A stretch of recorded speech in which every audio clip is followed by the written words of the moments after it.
Hello, my wonderful, beautiful friends, guys. Welcome back to our /Entitled People, where in today's episode, we've got a mega compilation of Stevie Boy's favorite stories, since you guys have been asking for one.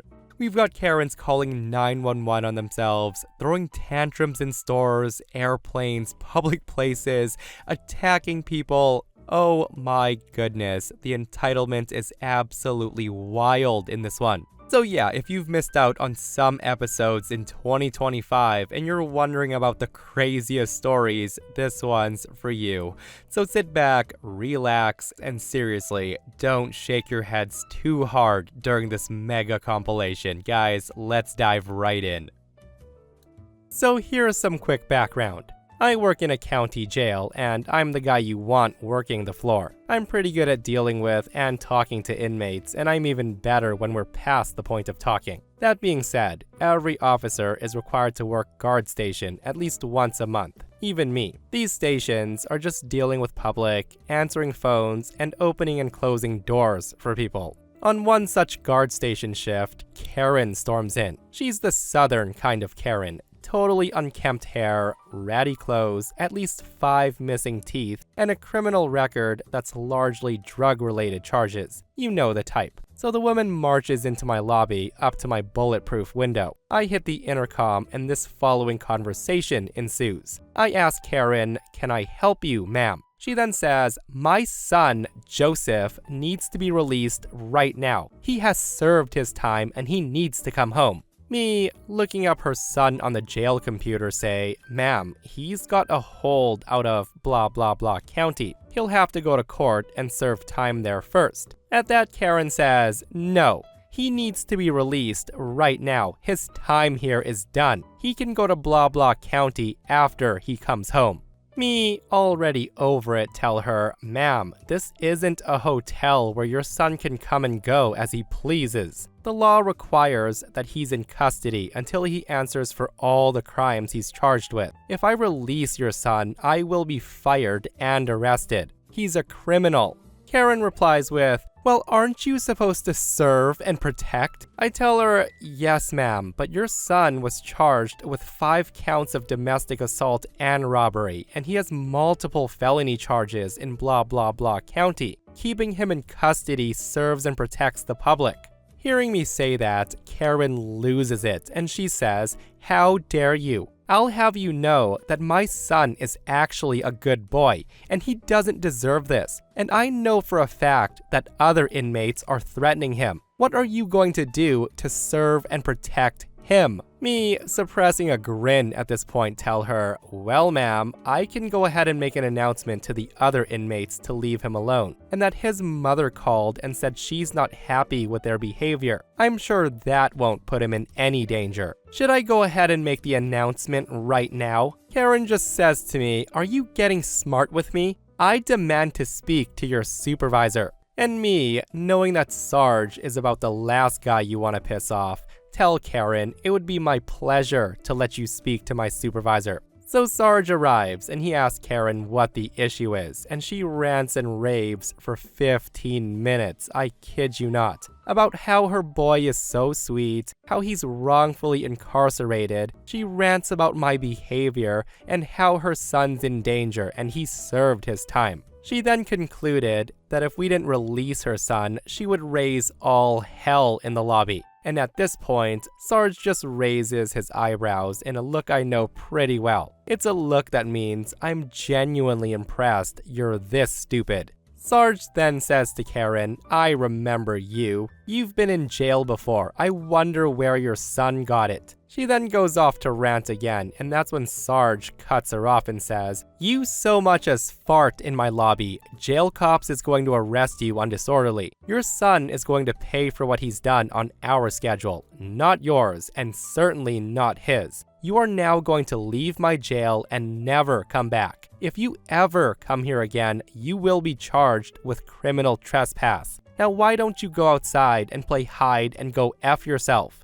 Karen doesn't even think about mouthing off again. She just runs out of the lobby. Sarge and I have a laugh about it later, and amazingly, Karen never filed any complaints. Not that it would have gotten her anywhere. This is how the South do. So here's some background before I begin. I'm a doctor, and this event happened a few years ago, back when I was a junior doctor. So shiny that you could use me for a shaving mirror. I also had a career before I did medicine, so I was 30 years old when this happened. I had been a doctor for about 8 months at this point. I was on a flight with a well-known airline that has this weird obsession with putting pictures of kangaroos everywhere. I was with my then fiance and some of our friends, going for a trip. The plane had just taken off, maybe 15 minutes in the air, when the flight crew say over the intercom the words that every doctor dreads to hear on a plane. They say, "Is there a doctor on board?" After looking around and seeing that no one else was getting up, I reluctantly head forward to the crew area to introduce myself. Looking very grateful for my presence, a flight attendant shows me to where the passenger in question is sitting. I walk up to a man who looks half dead.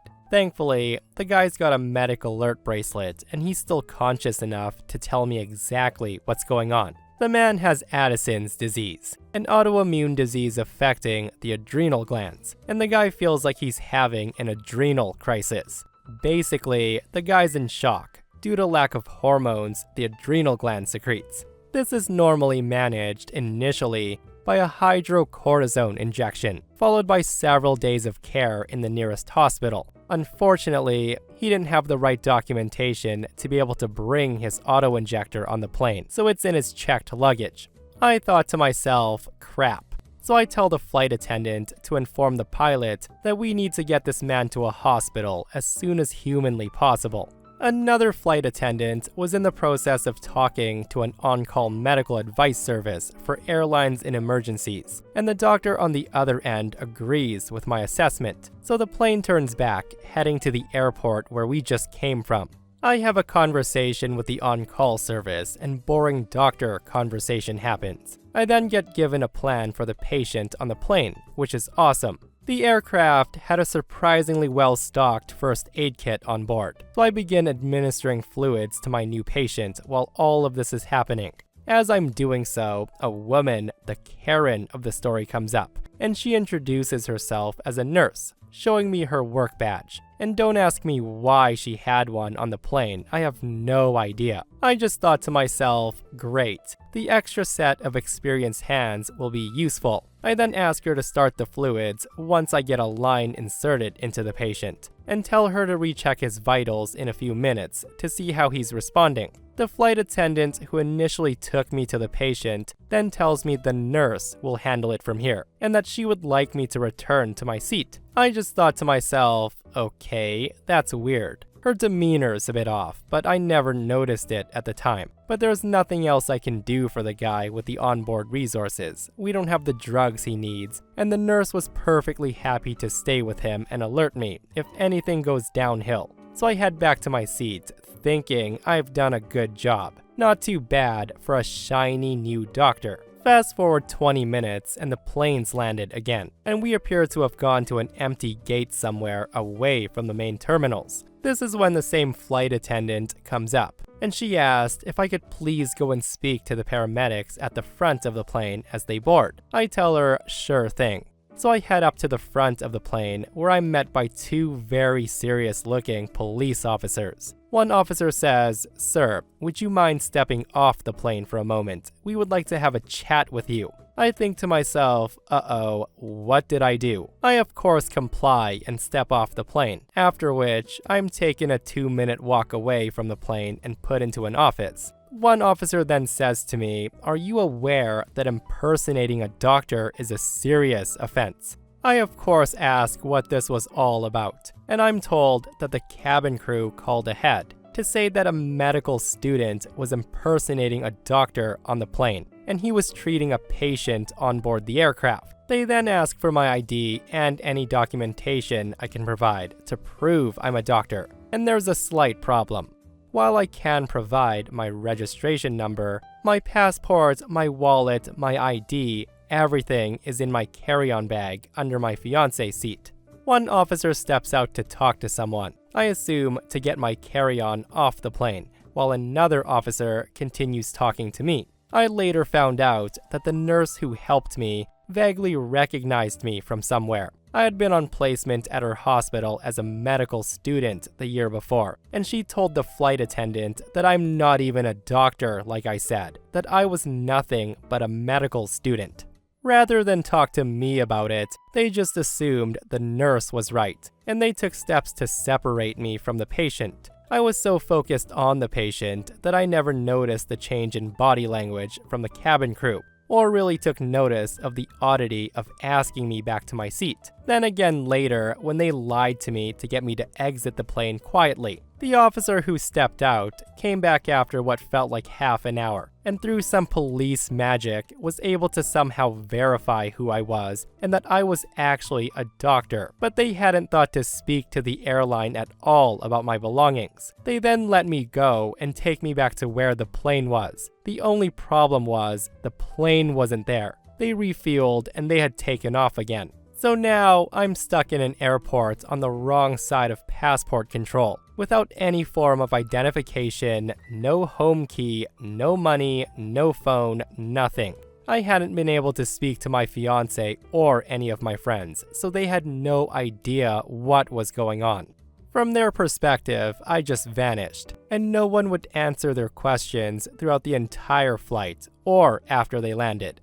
The airline I was flying with also had the gall to try and deny any wrongdoing. They refused to transfer me to a different flight as I was asked to leave the plane, so I must have been in the wrong. As far as they were concerned, I should just go away and leave them alone. They even tried to prevent me from using their phone to call someone for help. I end up having to call my father-in-law to come pick me up. I had to stay with them for a week without any clothes or toiletries until my now wife got back with all of my stuff because I don't have a key to get into my apartment. Thankfully, I managed to contact her after she landed, so at least she knew I was safe, but she stayed with our friends and she enjoyed her holiday. In the end, I managed to win a claim through small claims court, but it took an awfully long time to process. I also got my money back with a small amount for damages. Throughout the entire process, despite witness statements from other passengers, the airline still adamantly refused to admit they had done anything wrong. There's still ongoing litigation, which I'm oh so looking forward to, so I won't be naming the airline that's totally not mentioned in the comments. Also, I'll never fly that airline ever again. And the guy made a full recovery. He sent me a thank you letter with some chocolates once he got out of the hospital. I still have the card to this day, and I cherish it greatly. The chocolates were crap though. So for context, this actually happened a couple of years ago. I'm now 22 years old, female, and a bit about me is I have a phobia of wasps. Now, it isn't just an ick or a small fear. This is a full-blown, panic-inducing, crippling phobia. And I've had it for as long as I can remember. Anytime I see a wasp, no matter how far away from me it is, I will do absolutely anything I can to get as far away from it as possible. If one flies near me, I'll start to shake, cry, hyperventilate, and if it gets any closer, I'll start screaming and flailing, much like a child. It's incredibly embarrassing and humiliating, especially out in public. I've tried my best to control it, but nothing so far has helped. It also might be worth mentioning that I'm autistic, so I struggle deeply with emotional regulation due to my disability. That said, my phobia has always been a huge nuisance, especially to the people around me, and trust me, my family made sure I knew about it. As a young child, I was constantly reminded how I ruined family outings, how my family can't take me outside, and I would be spanked for having panic attacks. On top of that, my dad and his brother loved to torment me about it when I was little. They would jab me in the head, and they would make buzzing noises to startle me. And then they would tell me there were nests nearby to make me scream and cry. And then, when I got to the point of crying, they would make fun of me for being such a crybaby. So needless to say, my wasp phobia isn't necessarily all about wasps. There's some PTSD attached to it as well. Enough with the sad backstory though, and on to the main event. A couple of years ago, my mom and I had just returned from the grocery store. We pull into the driveway, and beside the driveway in front of my parents' house stands a big oak tree. There were a whole bunch of wasps swooping and buzzing around the car because of the tree. My mom had asked me to get out to help her with the groceries, and I asked her to go ahead and start, and I would join her once I calmed my nerves down about the wasps. My mom chose to stay in the car with me to help calm me down. Now, I can't stress this enough. My mom was not trapped in the car with me. She was only trying to help, and she could have removed herself from the situation at any time. My dad was out in the front yard, and he noticed that I wasn't getting out. That's when he came up to the door and he tried to open it. Of course, I just screamed and held it shut, considering there were a bunch of wasps directly by the door. My mom told him to go away. She could handle it. She was trying to calm me down, and all he was doing was making me more upset. Now my panic attack was beginning to turn into an autism meltdown. I felt trapped, like I couldn't escape. My dad came back after a few minutes, and he tried once again to open the door. That's when I freak out again, and I start crying, begging him to leave me alone. He obliges and goes away. A few moments later, I finally begin to calm down, and I go to get out of the car so I can make a beeline for the garage, and the pun's absolutely intended. Now keep in mind, there's still a very large sum of wasps zipping back and forth around the car. Right as I'm about to open the door, my dad emerges with his phone up to his ear. He comes up to the door and he pounds on the window, which startles me into not wanting to open it again.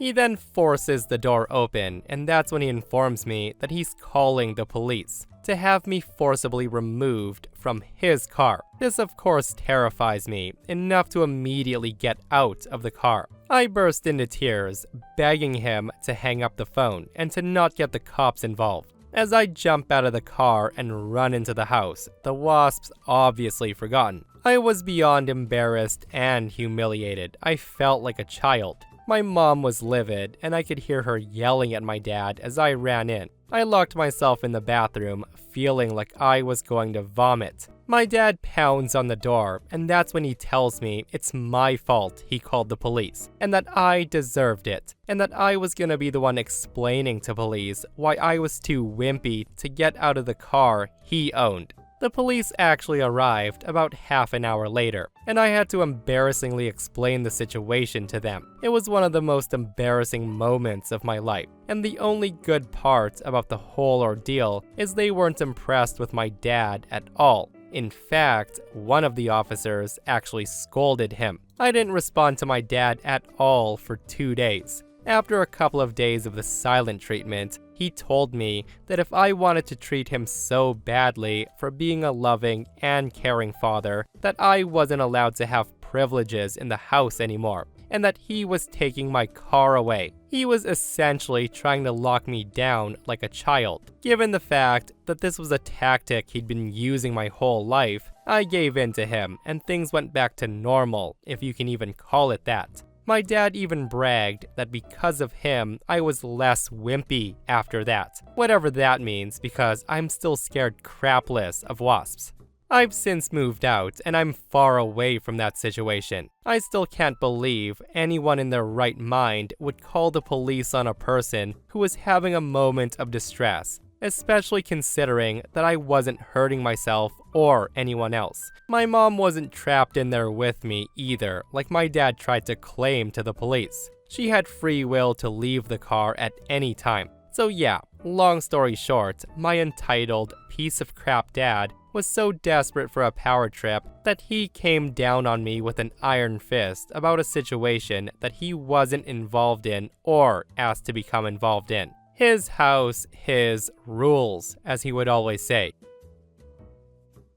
So this happened a month ago. My sister's friend Jocelyn, not her real name, was over doing some homework at the time, and her dad was supposed to pick her up. Her parents are divorced, and her mom has no custody over her at all. As from what I've heard, the woman's crazy. You'll soon find out why. All of us were sitting together talking when Jocelyn gets a phone call. She rolls her eyes as it's her mom. and she puts it on speakerphone so we can all hear the conversation, and this is how it goes. Her mom says, "Hey, where are you?" Jocelyn says, "I'm just at a friend's house doing some homework. We have a project that's due next week." Her mom says, Yeah, I'm sure that can wait. You remember that place we used to go to when you were like 7 years old? That glow-in-the-dark bowling? Well, I was wondering if you wanted to go bowling with me and some friends tonight." Jocelyn says, "Not really. I have plans with Dad later tonight, and I need to get this project done for school because..." Her mom then stops her there and says, "Come on, we never hang out. You're always complaining that we never hang out, and when I try to, you won't let me. I wonder why we don't hang out. You're always hanging out with your dad." At this point, she's fed up with her crap. And Jocelyn says, "Well, it's not my fault that your schedule doesn't line up with mine, Mom. It's a school night. I have school tomorrow." She then says, "Listen, if you don't come, I will call the cops saying you were kidnapped, and I will drive over there to take you bowling, whether you like it or not." Jocelyn says, "Well, you don't have custody over me, so you don't get the choice, Mom." Jocelyn's mom then proceeds to hang up and apparently calls Jocelyn's dad, asking where she was. This set off alarms, and he apparently hung up and drove to our house, knowing that she was gonna do something stupid. All while this was happening, everyone at my house was scrambling around, trying to figure out what to do if she shows up. Jocelyn's mom then proceeds to call my mom. My mom picks up and she says, "Hey, get my daughter ready to leave. I'll be there soon." My mom, of course, tells her, "No, that's not gonna happen. I know for a fact that you just threatened your daughter, and if you set foot on this property, I will call the police. You're not welcome here." She then says, "Are you threatening me?" and then proceeds to hang up. About 30 minutes later, Jocelyn's dad arrives, asking if she's okay. We tell him she's fine. They're gathering up her things to leave when I look out the window and see a car pulling up. I say, "Hey, that red car that just pulled up in the driveway, that's her, right?" At this point, Jocelyn's dad lets out a sigh and says, "Yep, that's her." Just after that, the cops pull up and we were stunned. Like, the nerve of this lady to actually call the cops and say that we kidnapped her daughter was astounding, over bowling. But luckily, Jocelyn's dad always had paperwork in the car ready, just in case anything went down. The paperwork stated that she had no custody over Jocelyn. Not to mention, the state troopers are some of my dad's friends. While they were talking, Jocelyn gets one more phone call from her mom. But this time, she said hello, put it on speakerphone, and then hands it to her dad. Her mom said, "Last chance, Jocelyn. If you agree and come out, I'll get the cops to leave, and I won't press charges for kidnapping on your friend's family. All this drama could have been avoided if you had just gone bowling with me." Jocelyn's dad just says, "Thanks for admitting you lied," on speakerphone to the police. After about 30 seconds of explaining, she hung up, and she drove off as fast as she could without being stopped by police. She had apparently told police that my mom had threatened her when she called her, and that we had, of course, kidnapped her daughter and was holding her hostage. We've yet to hear if anything happened to her, since she's cut off all communication with Jocelyn and her dad since. But something tells me that police probably paid her a visit, and she's not gonna pull a stunt like that ever again. So I'm a preschool teacher, and oh boy, I've got some fun stories. Recently, a mom put in a complaint about me. Her kids are twins, 3 years old, and they're an absolute mess. Now, I love all kids, but these two are something else. Their names are incredibly similar, first of all. Picture a parent naming their twins Candy and Mandy, or in this case, Mackenzie and McKinley. So these girls don't know their names. They both think their name's Mackenzie. They came into my class not potty trained, and they barely know any letters and colors, and they have a low vocabulary, even though they have an older sibling, both parents, and a nanny taking care of them. They hit, shove each other, pull each other's hair, and try to stick their fingers in each other's eyes. They've literally stepped on all of my other kids to get where they're going because they're so used to always having their way. One of them, McKinley, can be cute, and I've already made progress with her. She's using the potty by herself now, and she knows a few colors, and she's starting to respond to the correct name. And then there's Mackenzie. This girl literally clutches her pearls, and she looks offended if I ask her to do basic things, like clean up her toys, go potty, or even line up for recess. She gets angry if she's told to say please, and instead, she screams, "Chicken." Now, I would speak to her entitled mother at pickup about the behavioral issues, but I've even softened it and I didn't tell her everything this kid does. Her mom would always insist that all of their behavior was because every child develops differently and because they speak 2 languages. Which is true, but Mackenzie knows exactly what go potty means. She just doesn't like to do it. So last night, she was throwing a bigger fit than usual. I told her that she could stand up and walk to the potty, or I could carry her, but laying down and kicking her feet wasn't an option. She didn't get up, so I pick her up and take her to the bathroom. I give her a minute to stand still and calm down, and then told her again to use the potty. That's when she slaps me hard in the face, knocking my glasses clean off my face. This was the first time she'd hit someone other than her twin. I made her go potty and then sat her in the library, away from other kids, because she was still throwing her tantrum, and I didn't want her to hit another kid. I take hitting very seriously, so I told her that she needs to sit until she could be nice again, or until mommy got there so I could talk to her. Mackenzie just kept screaming and stomping, so I left her alone to cool down, since my sitting by her was only making her worse. Cue the entitled mom picking her up. She was rushing to get her screaming kids out, so I only had time to tell her that Mackenzie was sitting out of the group because she hit me in the face and wasn't being safe. That's when the mom asked why she hit, and I explained it was because she was refusing to go potty again. And that's when she says, "Did you deserve it though?" and then rushed them out. This morning when I arrived, she was in my boss's office throwing a tantrum, demanding the twins be removed from my care. I wasn't there for the conversation, but my boss called me in later to talk about it. Apparently, the mom described last night as the teacher put Mackenzie in timeout for not going potty, which totally was not what happened.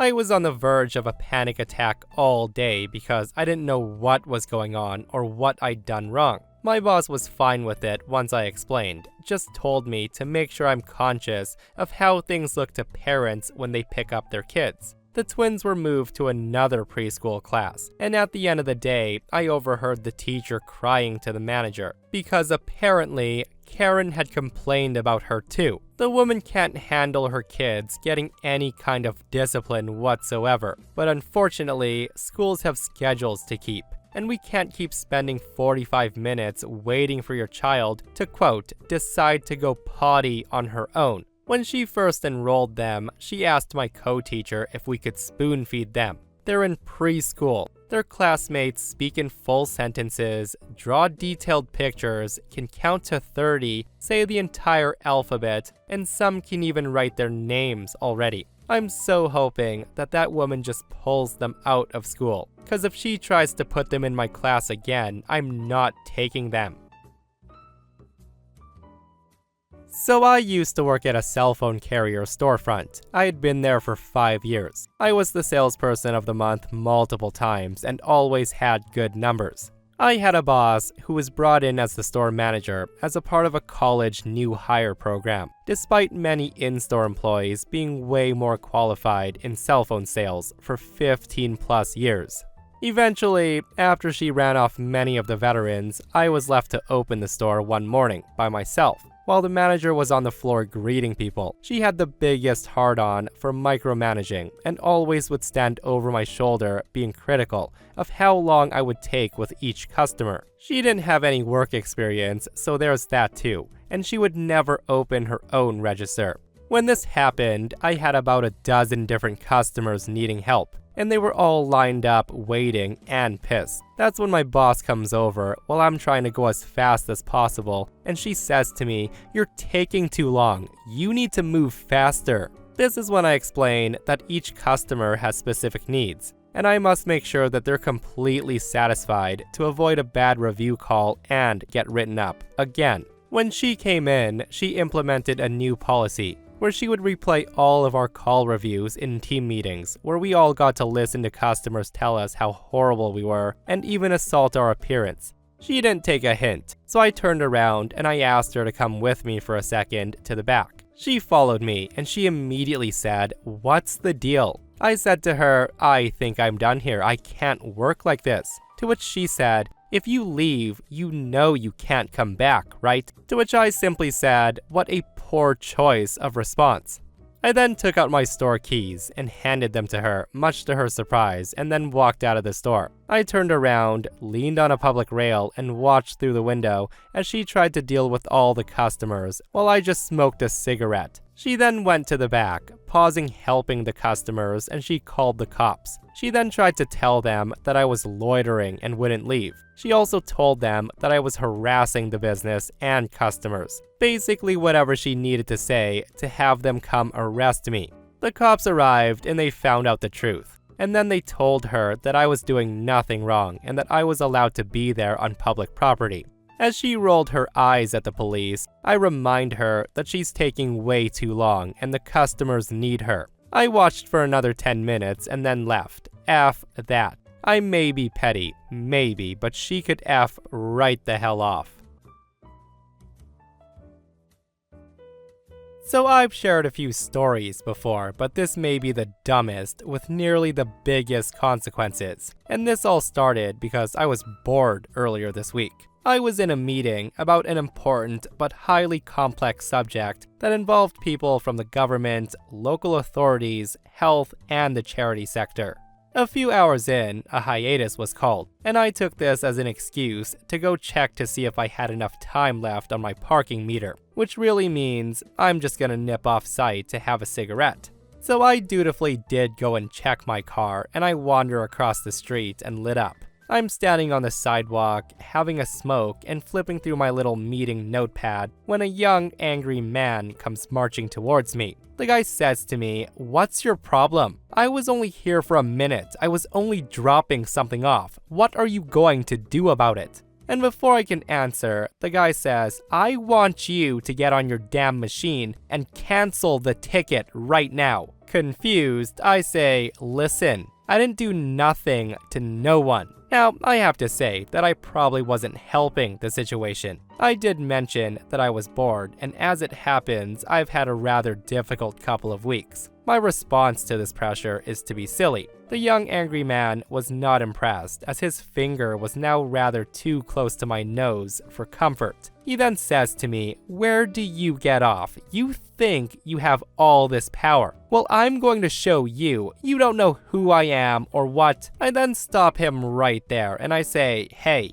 I'm clearly not a parking guy. Look at me." The guy just says to me, "Yes, you are. I saw you checking out that car across the street. You looked at the meter to see if they still had time, and then you pulled out a notebook." Now that was true. The kid had seen that, but it was just my car. So I tell him, "Buddy, that's my car. I was checking the meter to see if I need to put more money in." He then says, No, you have to sort this out now." At this moment, I tell him, "I can't, I'm sorry, I have to go back to my meeting," which, while flicking away the end of my cigarette, I did. I walk the 20 steps towards the entrance and I flash my visitor card at the guards who waved me by. Just as I start to think that was a quite funny interaction, I hear the guard scream, "Get down on the ground now." There was a scurry of boots as I turned. The young angry man was now about 10 feet within the perimeter of the site, with 2 guns aimed directly at him. The kid slowly got to his knees and instinctively threw his hands behind his head. I hadn't noticed, or perhaps chosen not to notice, that the young angry man had decided to follow me, presumably to continue to contest his situation that I couldn't fix. I just stared at the situation, but then got the head nod from the guard, so I turned heel and went back to my meeting.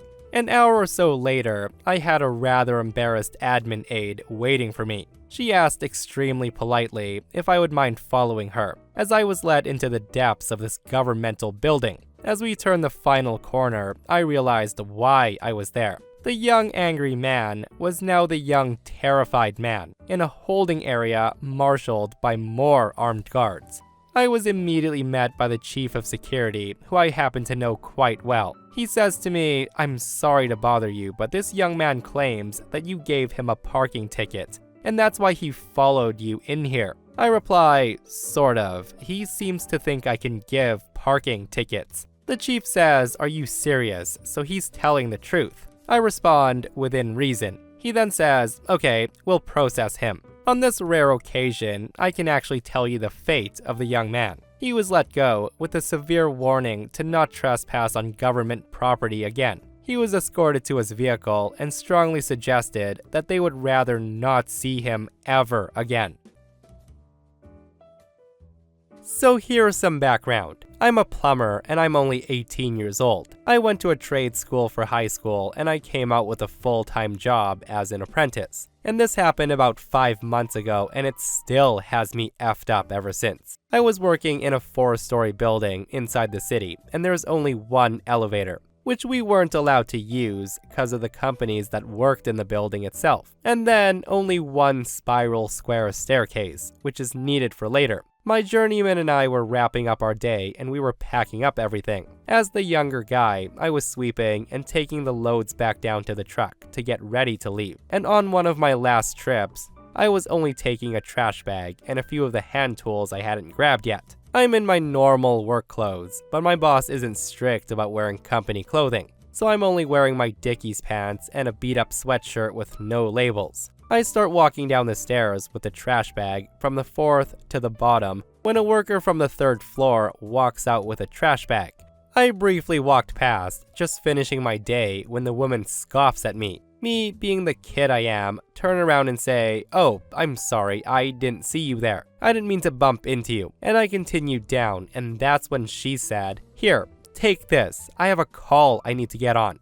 I replied, and I said I was sorry, that I didn't work for the building and it's not my job to take it. She then exclaims, "You're dressed as a janitor. My son is one too, and you dress just like him. He has the same tools on him all day." I tried to tell her that I didn't, and that I'm a plumber working above her on 4th. And in retrospect, yes, I could have taken it, but the woman was being really rude and condescending, so I didn't. It's at this point I start to get annoyed, but I just remembered that I need to take breaths and walk away. I start going down the stairs when she grabs the back of my hoodie and she yanked it. I spun around like, what the heck? And that's when she slams the bag into my stomach, sending me tumbling down the stairs. This is when one of her coworkers comes out cause of the commotion, and she starts fake crying, saying I was trying to grab her in the stairwell and assault her, that she shoved me down the stairs in an attempt to save herself. I tried to say something getting up, but the guy was on the phone with the cops already, and he took her away to calm her down. I started getting so mad at this woman, but that's when my coworker came to me and he said everything would be fine. This is when the biggest blessing ever occurred. My buddy loves to mess with me. The guy would take videos of me working or being oblivious, and he would throw like coins at me to be funny, or dump water on me as a joke to lighten up the day a bit. Well, he recorded the interaction, and the lady never knew he was there. By the time he made sure I was alright, the cops were there, about 10 minutes after the whole thing went down. They start to talk to the woman, and they take her side of things first. They start questioning me in the stairwell, and my buddy said he witnessed it and had a video. He showed the video to the cop, everything that happened. From the moment I began down the stairs and past the lady to the point of her shoving me down the stairs. He then talks to her, and from the second he said there was a video, she turns ghost white. They took her downstairs to the cruiser, and the cop comes back to me asking if I need assistance or an ambulance, as I had a gash on my elbow when I stumbled down. But I was totally fine though, just in complete shock. He also asked if I want to press charges, and I said I would. In the following time since this happened, I've taken her to court, and she's been charged and she's serving time for assault and battery. And another thing I don't recall. What's important to know is that I'm now realizing that there were no cameras in the stairwell. I would have been screwed. It was a huge reality check for myself. It could have ruined my life, to be quite honest. Luckily, my buddy was there, and ever since then, I've never complained once about him messing around with me. Being 5 months later, I still feel uneasy thinking about it. Just the fact that it can get really scary with accusations like that. So a bit of backstory on this. My entitled mother is the biggest, most accurate description of a Karen that you could get. The only thing that doesn't match is the haircut. She's been this way my entire life, and I don't see her stopping anytime soon. I'm in my late 20s now, but back when I was 12, maybe 13 years old, my mother decided that developing my own personality and being somewhat possessive over my own items was a big no-no. She often took things away, which certainly didn't help my possessiveness. And the worst part of it all is at the time, she also knew and still knows several police officers, and she's still good friends with them.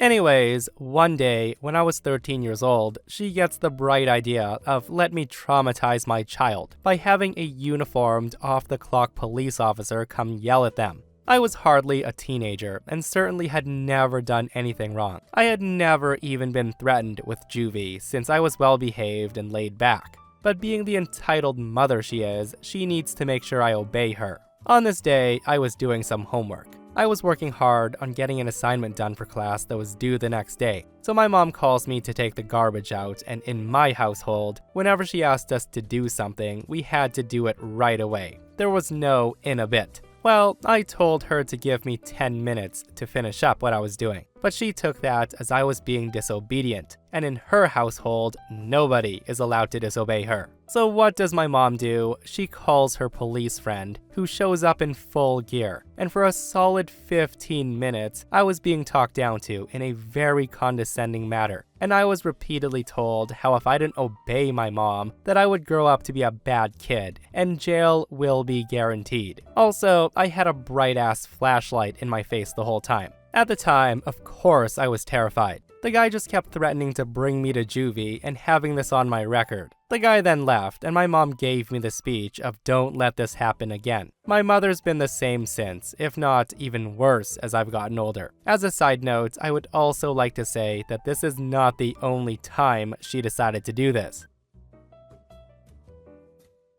So this just happened today, and I'm so mad. I'm a 28-year-old male, and I'm autistic, and I just wanted to spend some time relaxing in the local swimming pool. I had on black goggles, and I like to swim underwater. I also like to simply rest against the poolside and chill. Also, I was the only adult male without any children at the pool, which is clearly for everyone to use. It's shallow at one end, deep at the other. So there I am, just resting by the poolside when a manager, not even a lifeguard, a manager comes over and tells me that my presence and behavior is making somebody uncomfortable. He then explained that somebody had complained that me diving underwater and simply sitting by the side of the pool was apparently unacceptable because I was apparently doing this to peep on kids. The guy told me this in a non-accusatory tone, and he seemed to sound as confused as me about this. At first, I thought I was upsetting some overworried parent, and being a parent myself, I did feel horrible. I then explained that I was just relaxing by the poolside and then offered to take my goggles off to put them at ease and even wanted to apologize to the person. The manager seemed to accept this and presumably went back to the parent to let them know that I was sorry for upsetting them. About 10 minutes passed and the manager comes back, telling me that the police had arrived. Hearing that, I was shocked and I asked if it was about me. The manager said yes, and that they wanted to talk to me. And this is when I met the entitled dad for the first time. The guy's a big guy, maybe early to mid-30s and pretty buff looking. This was the only time he spoke to me, and all he said was, "You'd better go quietly or I'll tell everyone here that you're a pedo." The guy then walked away before I could reply. And the manager leads me out of the pool, and I felt tempted to flip the Kevin the Bird as I left, but I kept my cool and just left. I get to the locker rooms and found 2 police women waiting for me. Fortunately for me, they were really nice and friendly the whole time. After grabbing a towel, they start asking me what happened and what I was doing. I was honest, and I told them I was trying to relax and I had no idea that I was upsetting the person by being there. I even told them I was autistic, which led one of the officers to tell me that they also had a family member who was autistic. They then asked me for my details to run me through the database. And while that went on, the entitled dad walks by, and one of the officers asked to talk with him. He agrees, and they went elsewhere. I got changed back into my clothes, and as I was coming out of the change room, the entitled dad was in my way, with his back to me. I couldn't quite hear what he was saying over the other people in the room, but I did hear him rather loudly order his kids to stay put while he went to get changed. He walked off without seeing me, and I left the locker room. The police did stay with me in the lobby until their database came back. Of course, it came back that I had no history of crime, and the gym staff had told the officers that I had no history of disturbing other people, and I was free to go. However, the entitled dad was hanging back near the lobby, watching me. The police saw this too, and they offered to give me a ride home since I walked to the gym.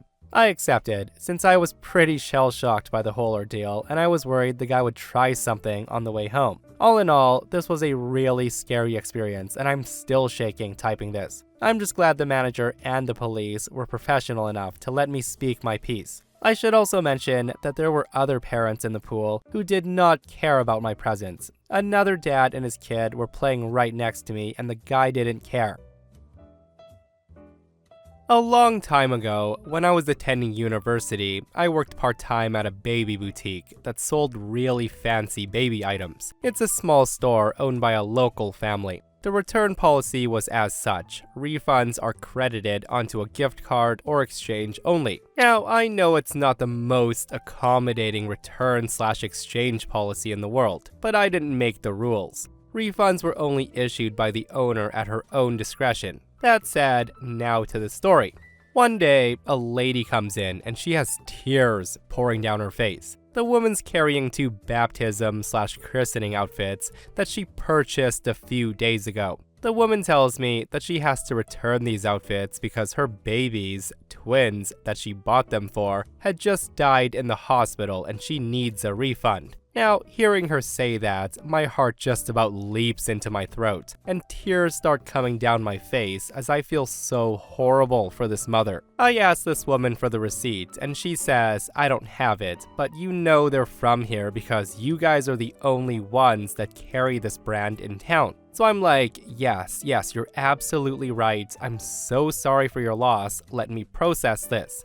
All the while, I'm feeling even more horrible and flustered for even asking. I then say, okay, no worries, I can still put the amount on a gift card for you if you let me. That's when the woman stops me and she holds her hands out at me, followed by a wail of a sob, and then she says, what the hell am I going to do with a gift card? I don't have any more babies to buy for, are you serious? At this point, I'm thinking, oh my goodness, I could have crawled under a table. I was mortified, putting this poor mother through this. The owner's on vacation, of course, and I was alone. And I must say, this was a first for me. I was always trained that under no circumstances were we allowed to give cash refunds. But I mean, come on. This was clearly one of those special situations that surely warranted breaking the rules. So I give the lady a full cash refund and she thanks me and she's truly appreciative. She then asked if I know of any other mothers that come in and if I can recommend support groups or bereavement books. I told her that I do not personally know, but I'm sure there's lots of information on our local community board. The woman says thank you and she hugs me,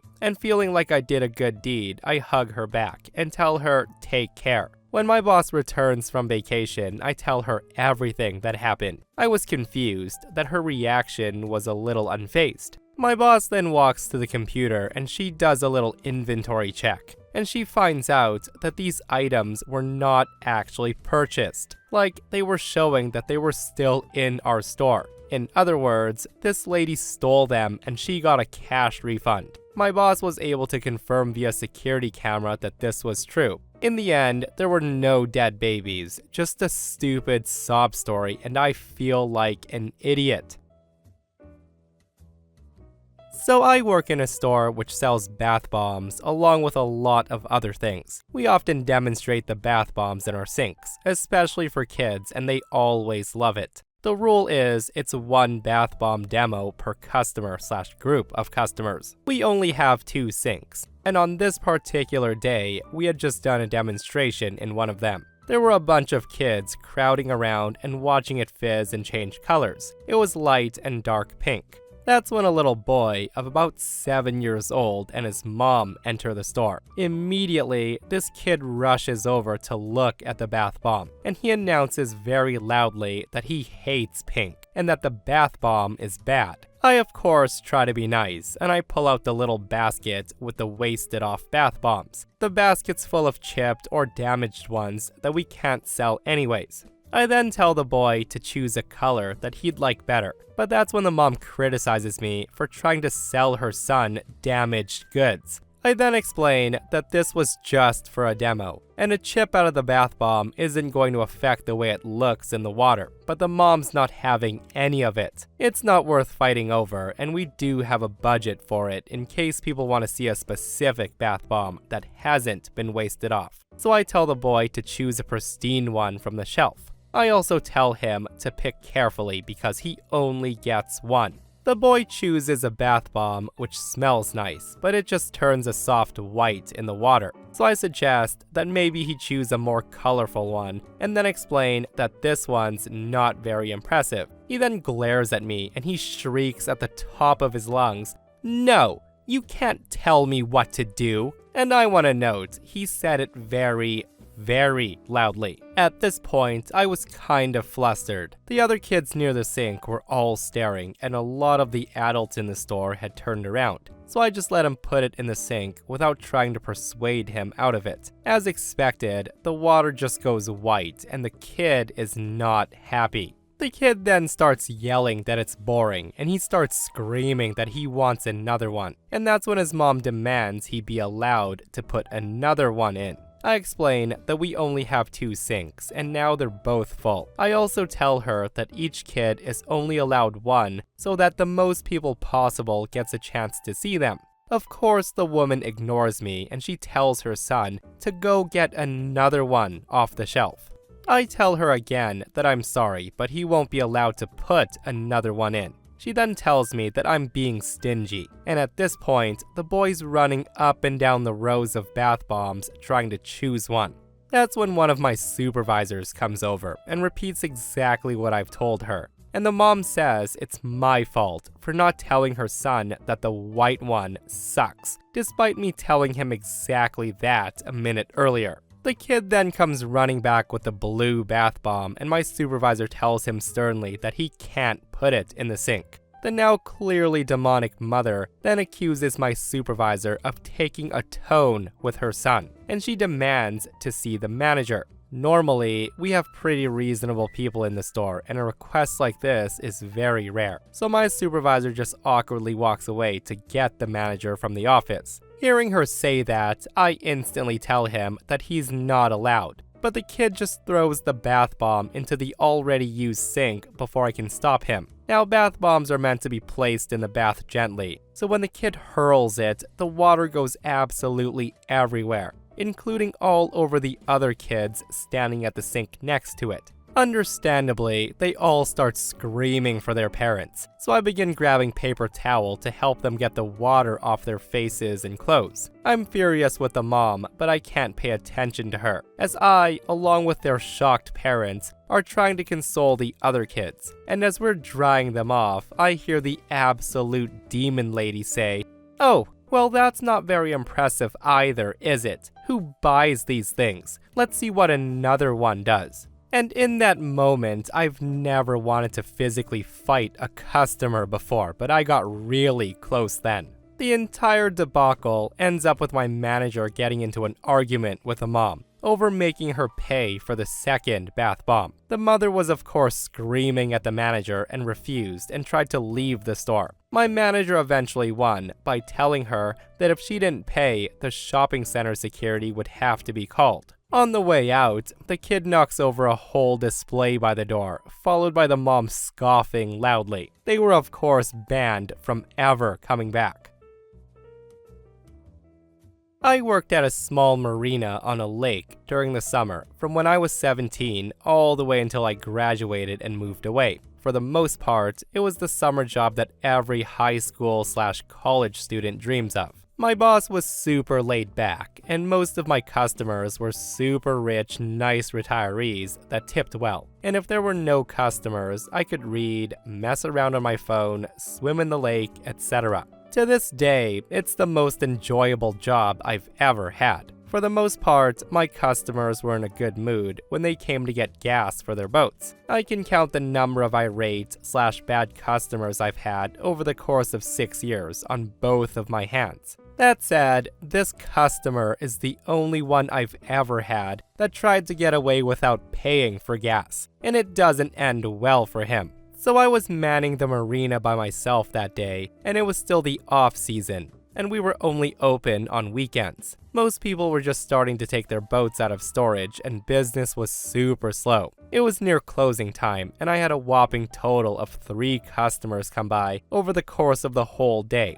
I did not make a lot in tips. I didn't really mind though, as I had brought my phone and I was playing on that. I was just about to head inside to start closing for the day when I see a boat speeding along the dock. Now, my boss's rule for taking customers at the end of the day was take them at your own discretion, which basically translates to take them if you want to, or turn them away. I don't really care. I had nothing better to do, so I decided to stay open a little late and help this guy out. I got a little excited when I noticed that this guy, who let's call him Mr. Moneybags, had a really fancy new wake boat. The people who own these things are usually filthy rich and they tip well, as wake boats usually have monstrous gas tanks that can hold 30 to 60 gallons of gas. That means their bills are usually very high. So Mr. Moneybag pulls up to the dock and I helped moor his boat. I then start filling it up. I make myself comfy while I do this, as Mr. Moneybag says his boat takes 50 gallons and it was almost empty, so it would take a while to fill it. Now this was back in 2013 when gas was still super pricey, and we only sold ethanol-free gas, so the price was just over $4 a gallon. Mr. Moneybags complains to me about the price, and I just shrug, saying I'm not the one who decides what the prices are. The guy grows more and more agitated as the bill keeps climbing. That's when I ask him if he's sure that he wants me to fill it up all the way. He just gives me a clipped "yeah," and then continues to stare at the numbers ticking up on the pump. Finally, 47 gallons of gas later, Mr. Moneybag's boat is filled, and his bill comes out to just over $190. It was the most expensive bill that I'd ever seen up to that point. So I turn to ask him how he's going to pay. The guy makes a show of patting his pockets, and he looks around his boat for a while. And I just raise my eyebrows. The guy finally turns to me, and he says he forgot his wallet. And here's the thing, I've had people forget to bring money before, and I'm usually very understanding about it. What I'll usually do is I'll hang on to something of theirs as collateral, usually a driver's license, sometimes their car keys or phone. I put it in the lockbox and I wait for them to go home to grab their wallets. Pretty much everyone who owns a boat on this lake also lives on or near the lake, so it's never been an issue. Something that I also did that I didn't tell the customers that I was doing was writing down their boat tag number. If they didn't pay by the end of the day, I could give the number to security and I could pull up their boat registration, which had their name, address, the works. Up until this day, I've never had to report a customer to security. When Mr. Moneybag states that he doesn't have his wallet, I quickly glance at the tag on the side of his boat and I jot down the numbers. I then address Mr. Moneybags. I say to him, "Well sir, it's the end of the day, so if you could hurry home and get your wallet as soon as possible, I would really appreciate it. I'll also need something of yours to keep as collateral." He then says to me, "Oh, that'll take way too long. Do you have a phone on you?" I reply, "Yes, I have one in my purse." He then says to me, "Well, if you could just give me your phone, I can call my wife." My wife can drive here with my wallet in no time. Now this answer satisfies me, so I turn to go inside the building to grab my phone. While I'm doing this though, I hear him turn his engine on, which isn't too unusual, so I just keep going on my way. And that's when I hear a massive vroom followed by a loud crunch. I whip around and I see this guy speeding down the lake. He had pulled a runner on me.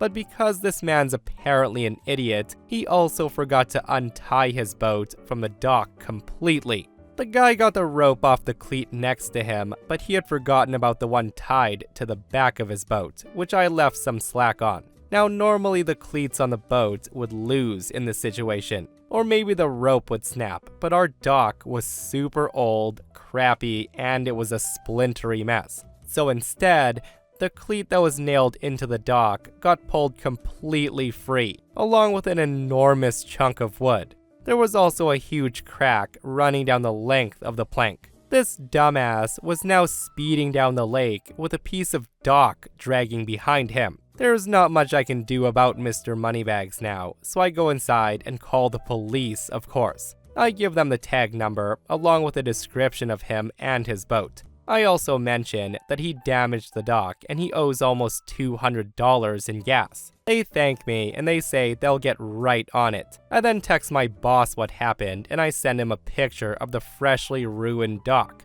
And he's pissed. He says Mr. Moneybags better be prepared to fix it. I then go inside and finish closing for the day. I had to include a note to finance about why we're almost $200 short for the day and explained the police were working on it. The very next day, my boss calls me. They got to him that very same day because of course they did. They had his address. The guy was charged with theft and destruction of private property, as the dock technically belonged to the neighborhood association. Mr. Moneybags, apparently belonging to the throw money at problems to make them go away school of thought, gave up without a fight.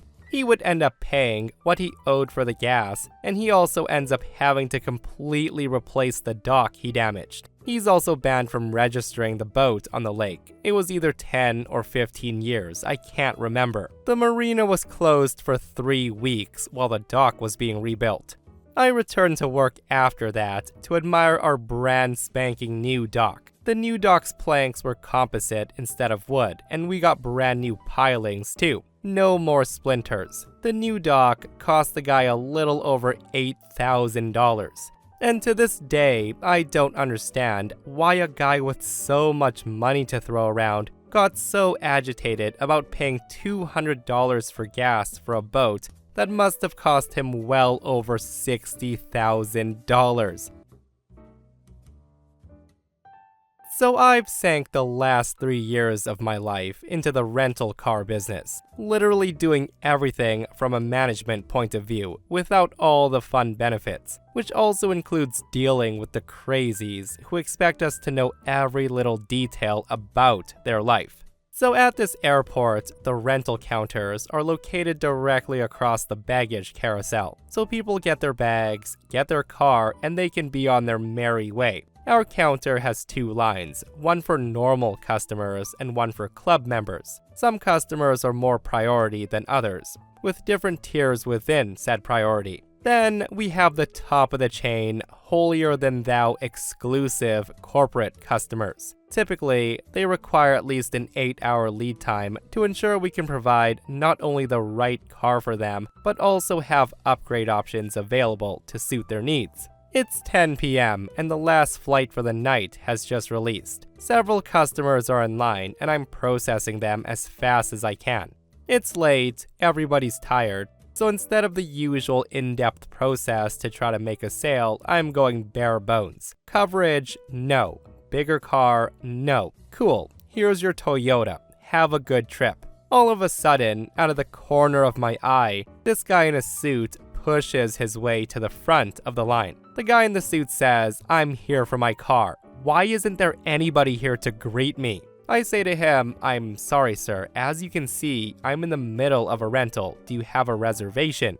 The guy then snaps at me and says, "My office called it in. I'm supposed to have a luxury car waiting for me when I get off the plane. I'm off the plane, so where's my car?" I know how this process works. Now do your job and find me my car. At this point, I'm flabbergasted. The line of roughly 5 customers has gone quiet. They're all looking at this guy. I tell him, firstly, sir, calm down. And secondly, when did your company make the reservation? The guy says they made it when I got on the plane. I'm a high rental level customer, damn it. I shouldn't have to wait for this. The customer I'm talking to at this point has slowly shifted off to the side, giving me a look of, get this nut job out of here, I'll happily wait. So I look up the reservation, and I see that we have one of the exclusive reservations that was booked literally 20 minutes before this started.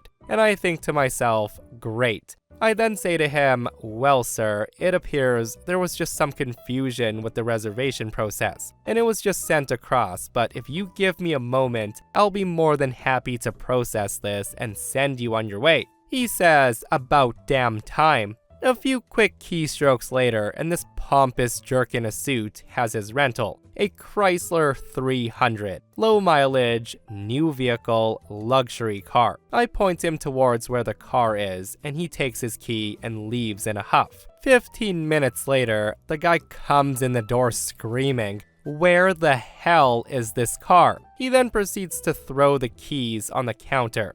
He then screams at me and says, I've been out there for a half hour trying to find this car. You're supposed to walk me out to it and clearly point it out to me. I respond, well sir, as I stated when I handed you the key, it's out the exit door and to your right. Also, I also pointed out, if you look right through those emergency doors, you can see the car right there. It's on the side of the building. He then screams and says, this is BS. He then snatches the key back up and he stomps off. And at this point, I have one customer left. And some of the other rental counters have come around and we're all talking about this guy. Not even 5 minutes later, a key's thrown right at my counter, just missing my monitor. The guy marches in and says, I'm not taking this piece of crap car. I'm an exclusive member, so give me that damn Mercedes sitting outside. I reply, I'm sorry sir, I can't do that. He screams even more and says, what do you mean you can't do that? I'm not driving this effing ugly car around town.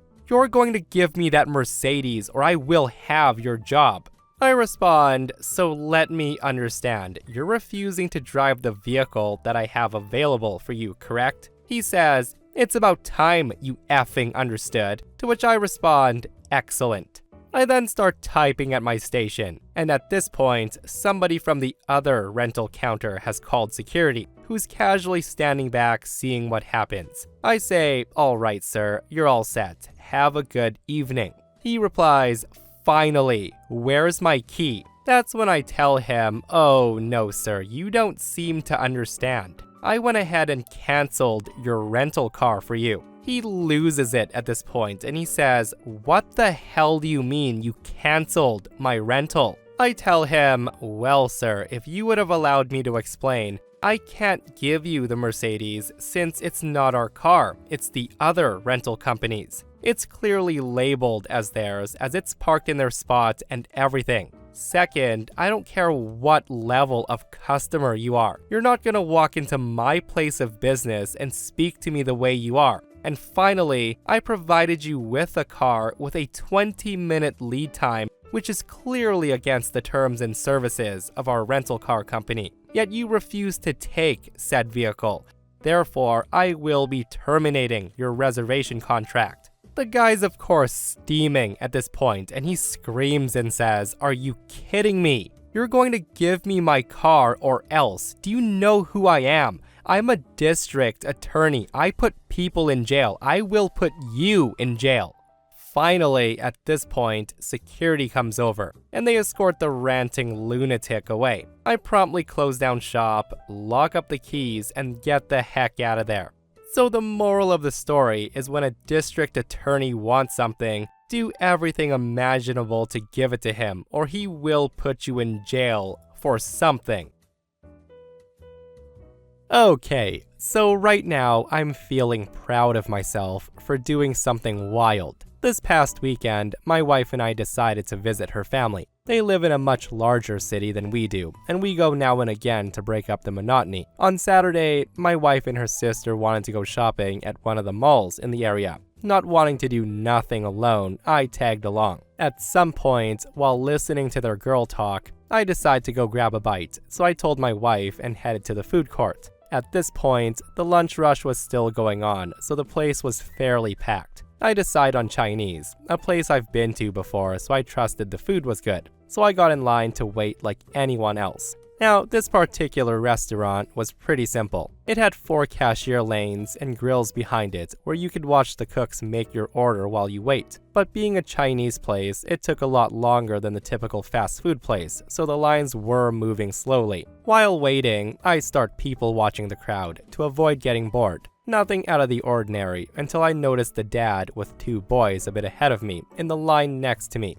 The 2 boys were for sure under 10, and they must have been getting impatient because they would periodically start to screw around or bug the dad. They would push each other around, whine loudly about the slow-moving line, and ask when they would have food. Typical young kid stuff. Meanwhile, the dad looked like he was growing more agitated by the minute. Every time he had to turn to deal with these 2, his face grows redder and redder. The trouble started when the dad finally reached his turn. The girl politely did the usual and asked him for his order, but instead of ordering the food, the dad starts to complain, mainly about how long he and the 2 boys were in line for. The girl did her best to be polite, but he kept going for a few minutes. And by this time, the gentleman behind the trio was also getting annoyed. The guy noticed me, and he gestured to the dad with the "you gotta be kidding me" look. I just respond with a shrug. I just thought to myself, if that guy was in such a hurry, why not get your food and be done with it?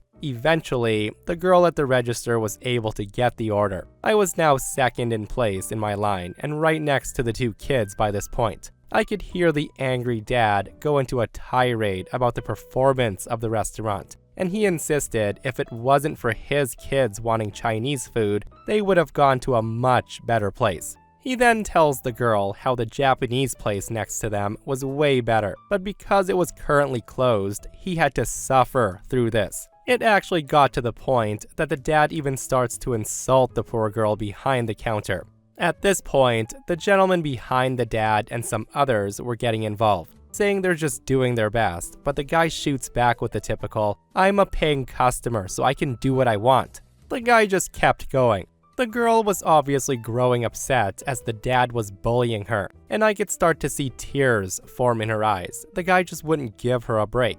The gentleman behind the trio was looking like he was ready to throw punches. At this moment, I really wanted to do something, but I didn't want to get into a fight. And that's when I noticed it. This guy was wearing cargo shorts. Shorts that looked a smidge too loose, as it was kind of hanging down past his waist, revealing his underwear. I thought for a long, hard second, and then I found myself just reacting, and the whole thing took only a few seconds. I stepped forward, between the dad and the 2 kids, and then grabbed both side loops of his pants and then yanked as hard as I could, bringing his cargo pants to his ankles. I then immediately ran for it. I heard a lot of screaming behind me, but not wanting to get pummeled by an angry dad, I didn't even look back. I just ran as fast as I could to the other side of the mall, where my wife was still shopping with her sister. I felt safe enough in the girls' clothing store next to my wife, so after I caught my breath, I just start laughing hysterically. My wife asked, "What the F?" and I just told her I would tell her later. I didn't want to spoil their shopping, so I spent the rest of the time keeping an eye out for angry dad. I did spot them at one point, now with the blonde lady and a little girl in tow, but that was it. I was lucky enough to avoid them. We were in the mall for another hour, but before leaving the mall, I just had to know. I went back to the Chinese place, and luckily, the young girl was still there, so I waited to talk to her. When I got the chance, I asked her what happened to the guy.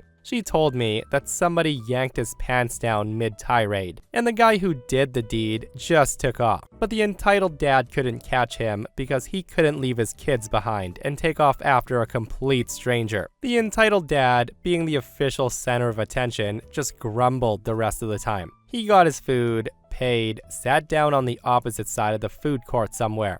I wanted to laugh and tell her it was me who did the pantsing in public, but I decided not to, even though I really wanted to. I told my wife later when we got back, and we had a laugh. She of course scolded me for pulling such a stunt, and she told me to grow the F up. But she was ultimately proud of me for finding such a funny method for helping the cashier. Right now, I'm still beaming about it, and I just wanted to share with you.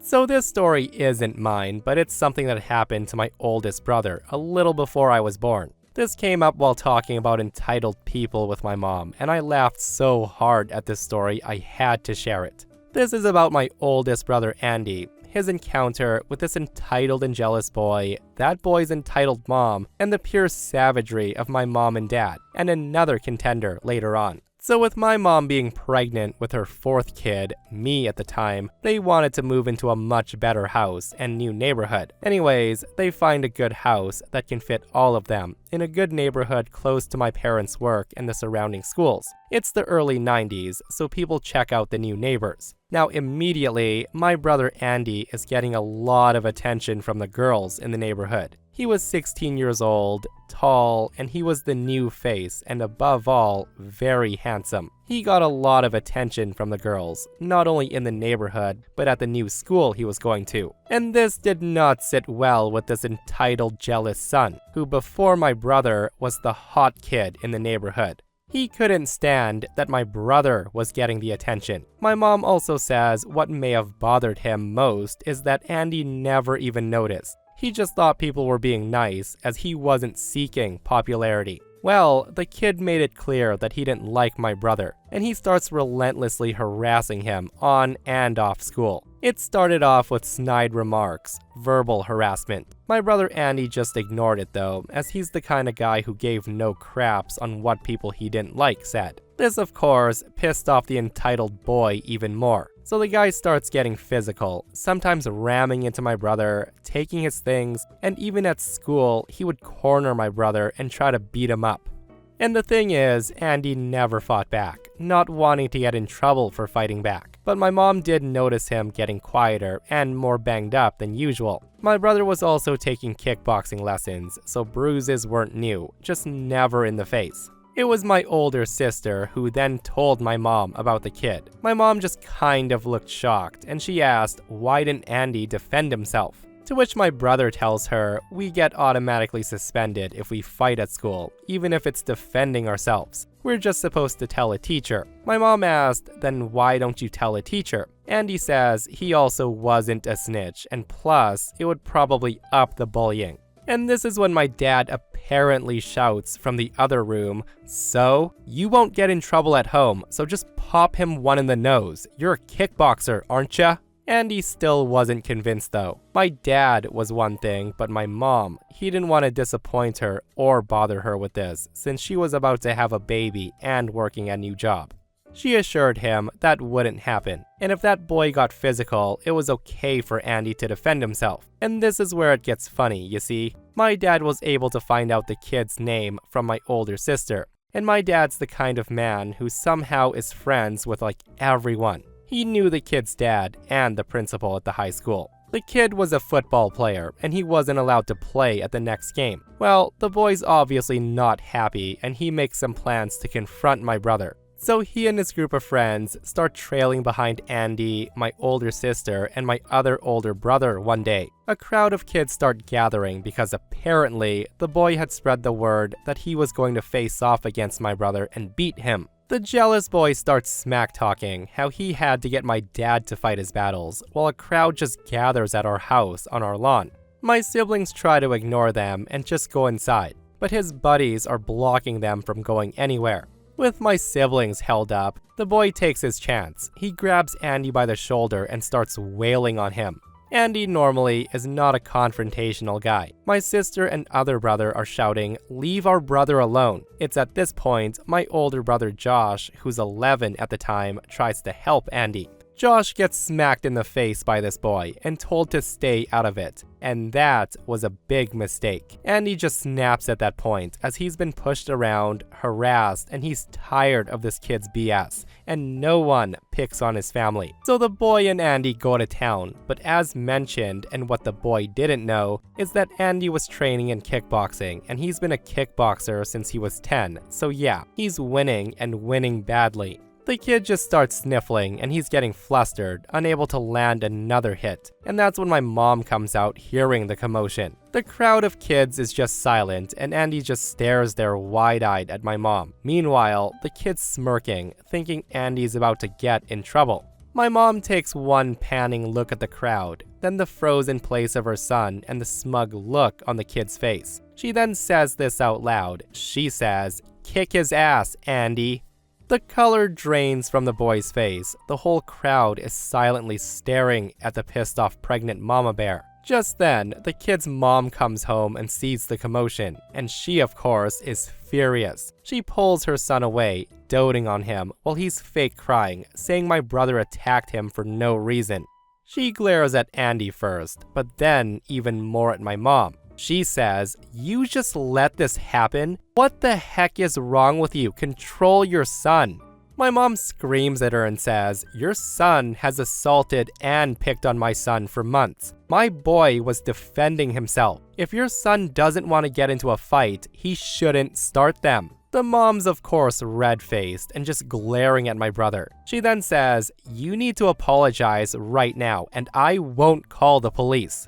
My brother Andy, who's never gotten in that kind of trouble in his life, is about to do just that, but my mom stops him and says, "Andy, you don't apologize to people who don't deserve one. Now you go inside and clean up. I'll deal with this." She then says to the mom and her son, "Get the F off my lawn."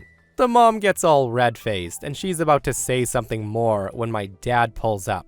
My dad, who's 6'5", deep-voiced, a burly-looking man, gets out of his car and he says, "I don't care what happened, go home." He then shuts the door in her face. A day goes by and who appears but the boy, the mom, and the husband on our doorstep. The son's looking rather ashamed, the mom looks livid, and the unsung hero, the father, just has a look of "I'm done with this" and I'm so disappointed in both of them on his face.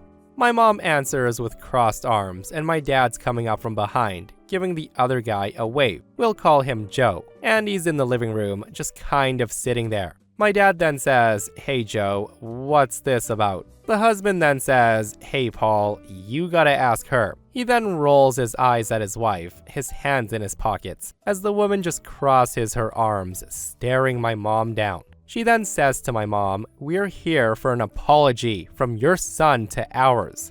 At that, her husband says, No, what are we really here for?" My dad just says, "No, let her talk, and why should my son do that?" She then goes on and says, "Because your son has harassed mine ever since he moved here. He's been nothing but trouble to my son. That's made him so upset that he's been getting poor grades and now he's kicked off the team because of made-up allegations." My mom at this point was completely done with this woman. My mom tells her, "Well, it's clear where your son gets his crappy attitude from. You spoil him so damn much that I bet you'd believe any excuse he threw at you. Your son has been verbally and physically bullying and harassing my son since we moved here. My son never threw a punch until your son started attacking him and his siblings, keeping them from getting to our home, and we have several witnesses to prove these claims. It's your son who should be apologizing.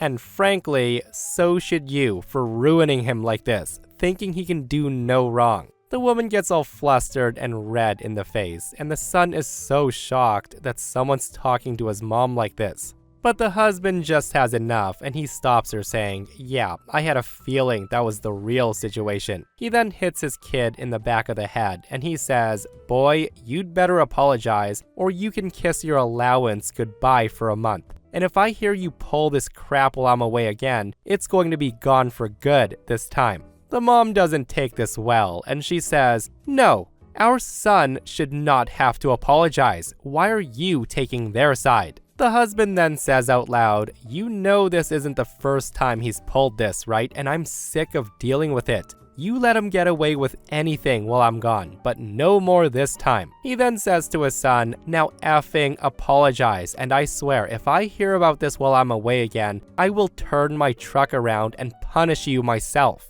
The boy just kind of stands there, not happy, and he tries to say he's sorry with his head down. But his dad makes him look my brother in the eye and say, "I'm sorry, won't happen again." And he just kind of stood there in shock, and he nods and says nothing else. The mom, meanwhile, is still fuming, and she's wanting an apology, but husband is completely done. He grabs his son by the shoulder and his wife by the arm, and he pulls them away saying, "I'm sorry about this. Y'all have a nice evening, and you let me know if he disturbs you again." My mom just flashes a smile of gratitude his way, and after that, no one bothered any of my siblings again. The mom still gave them dirty looks apparently, but they ended up moving when I was born, so it didn't matter too much. Also, Joe was a truck driver. He would be gone for days delivering stuff across the country, so that's why he was gone a lot and why he was such a hard ass.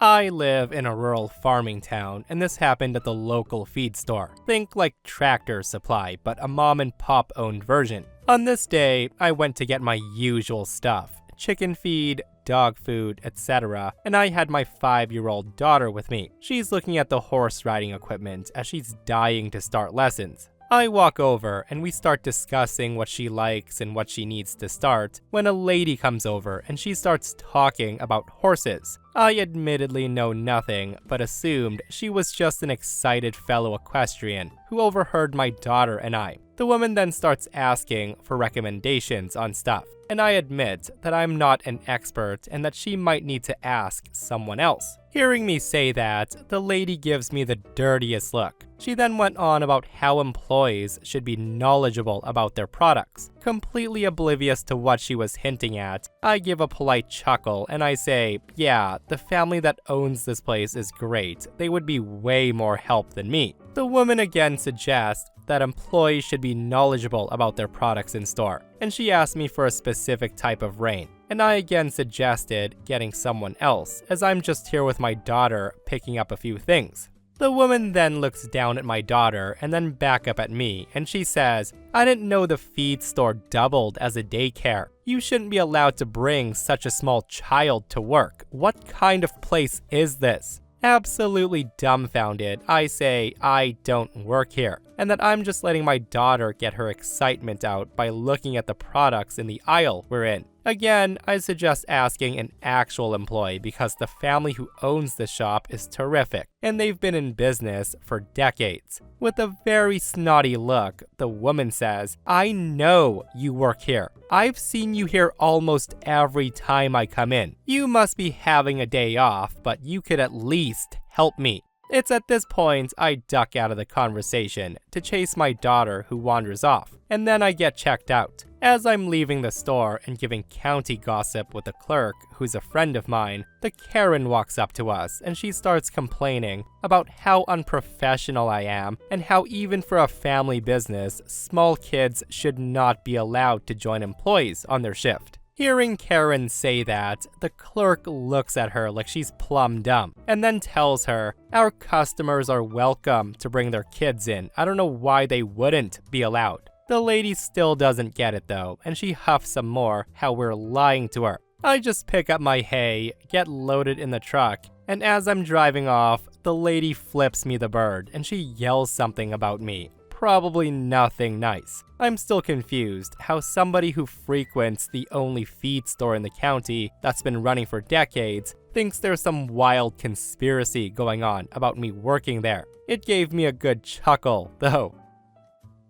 So a bit about me is I'm a late riser. I like to wake up at 11 a.m. or later, but I'm also an avid fisherman, and sometimes these two things clash, like a couple of days ago. I was out getting our supplies for lunch, and that took me to the local supermarket chain in a minuscule town 50 miles from home at 7 a.m., while we got another member in my party his fishing license. I'm just stalking around the aisles like a zombie, sipping my coffee and praying for my damn headache to go away. I'm wearing black athletic pants, black water shoes and a raggedy camo long-sleeve shirt. My hair is everywhere, and I have one hell of a 5 o'clock shadow going on. Despite my appearance, my foul mood, my headache, I'm still trying to be pleasant with everyone because, hey, everyone deserves a smile, right? But apparently, willingly interacting with somebody you don't know automatically means you're an employee. That said, allow me to introduce Trophy Wife, the Karen of the story. Karen's a 50-ish-year-old woman who dresses like she's 20. She seems like one of those women who's at church every Sunday so she can gossip after the service about how grand her life is.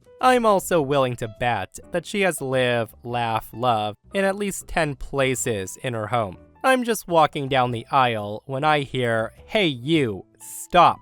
The Karen then marches up to me and she says, "Find me these." She then shows me her phone with a picture of the item she's looking for on it. Then I kind of realize what's going on. I tell her, no, go find an employee. That's when Karen says, "You are an employee." And I want to note, she said it slow like I was an idiot. At this point, I'm getting irritated as I've only got a limited amount of time. I tell Karen, "Ma'am, I'm not an employee, so kindly go find an employee." I then gesture to the side of the store that I'm not going to, and I begin walking off. At this point, Karen shoves her cart in front of me, blocking my way, and she says, "Excuse me? Do you want to keep working here or what? What did you say to me? Where's your manager?" I just repeat myself and I say, "Go find an employee. F off over there. It's too damn early to deal with you or anyone else's BS. I'm on a schedule, so do us both a favor and F off over there." The woman at this point gasps and she says, "F you. I'll have you know that my husband is the owner of..."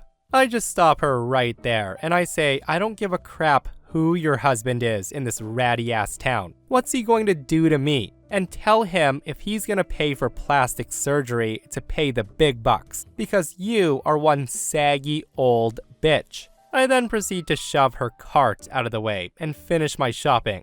But that was not the end of her. I'm at the cash register, handing my money to the cashier, when out of nowhere I hear this woman shrieking, saying, "There he is." I roll my eyes and turn to see Karen strutting triumphantly towards me with a manager following. She then says, "I want him fired. He's rude." My poor cashier almost fainted, thinking that somehow he had done something wrong. The manager recognizes that it's I the harpy's shrieking for. The manager tells her he doesn't work here.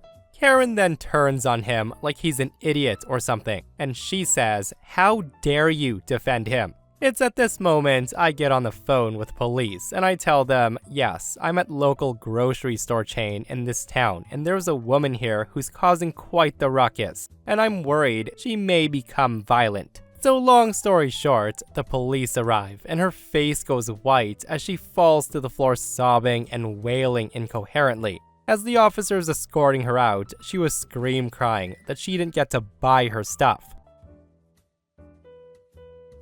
So my useless brother is 53 years old, and he's lived off of our parents his whole life. The guy's never bought his own car or paid his own rent. He's never even paid his own child support. Our mom died a couple of years ago, and his behavior really spiraled. He had always been a violent drunk, and after her death, he was always drunk. He also became more and more abusive to our dad, often telling everyone that he can't wait for the old effer to die. When he was finally arrested, I was able to step in and take care of Dad for the last 5 months of his life. I had tried before, but the fog of abuse was too dense, and my dad couldn't admit that his son had betrayed him like that. Over the months of me caring for him, my dad shook free of that fog, and he wanted me to throw everything of my brother's away. He wanted him to get nothing from him ever again. Now, I didn't toss his stuff, I just put it in a storage building. Dad changed his will to leave the land to my nephew, my brother's 10-year-old son, and everything else divided between brother and me,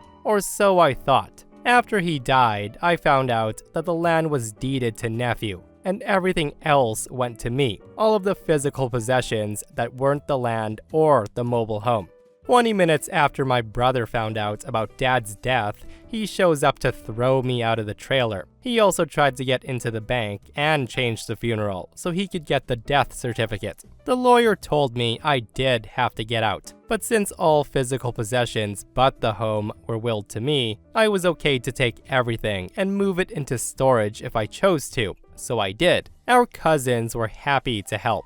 My kids and husband also joined in, and in 4 days, we were able to get 99% of the stuff moved out. Dad didn't want brother to have anything, and I left him nothing, not even a single fork. I turned off the power, the water, the trash, and the internet.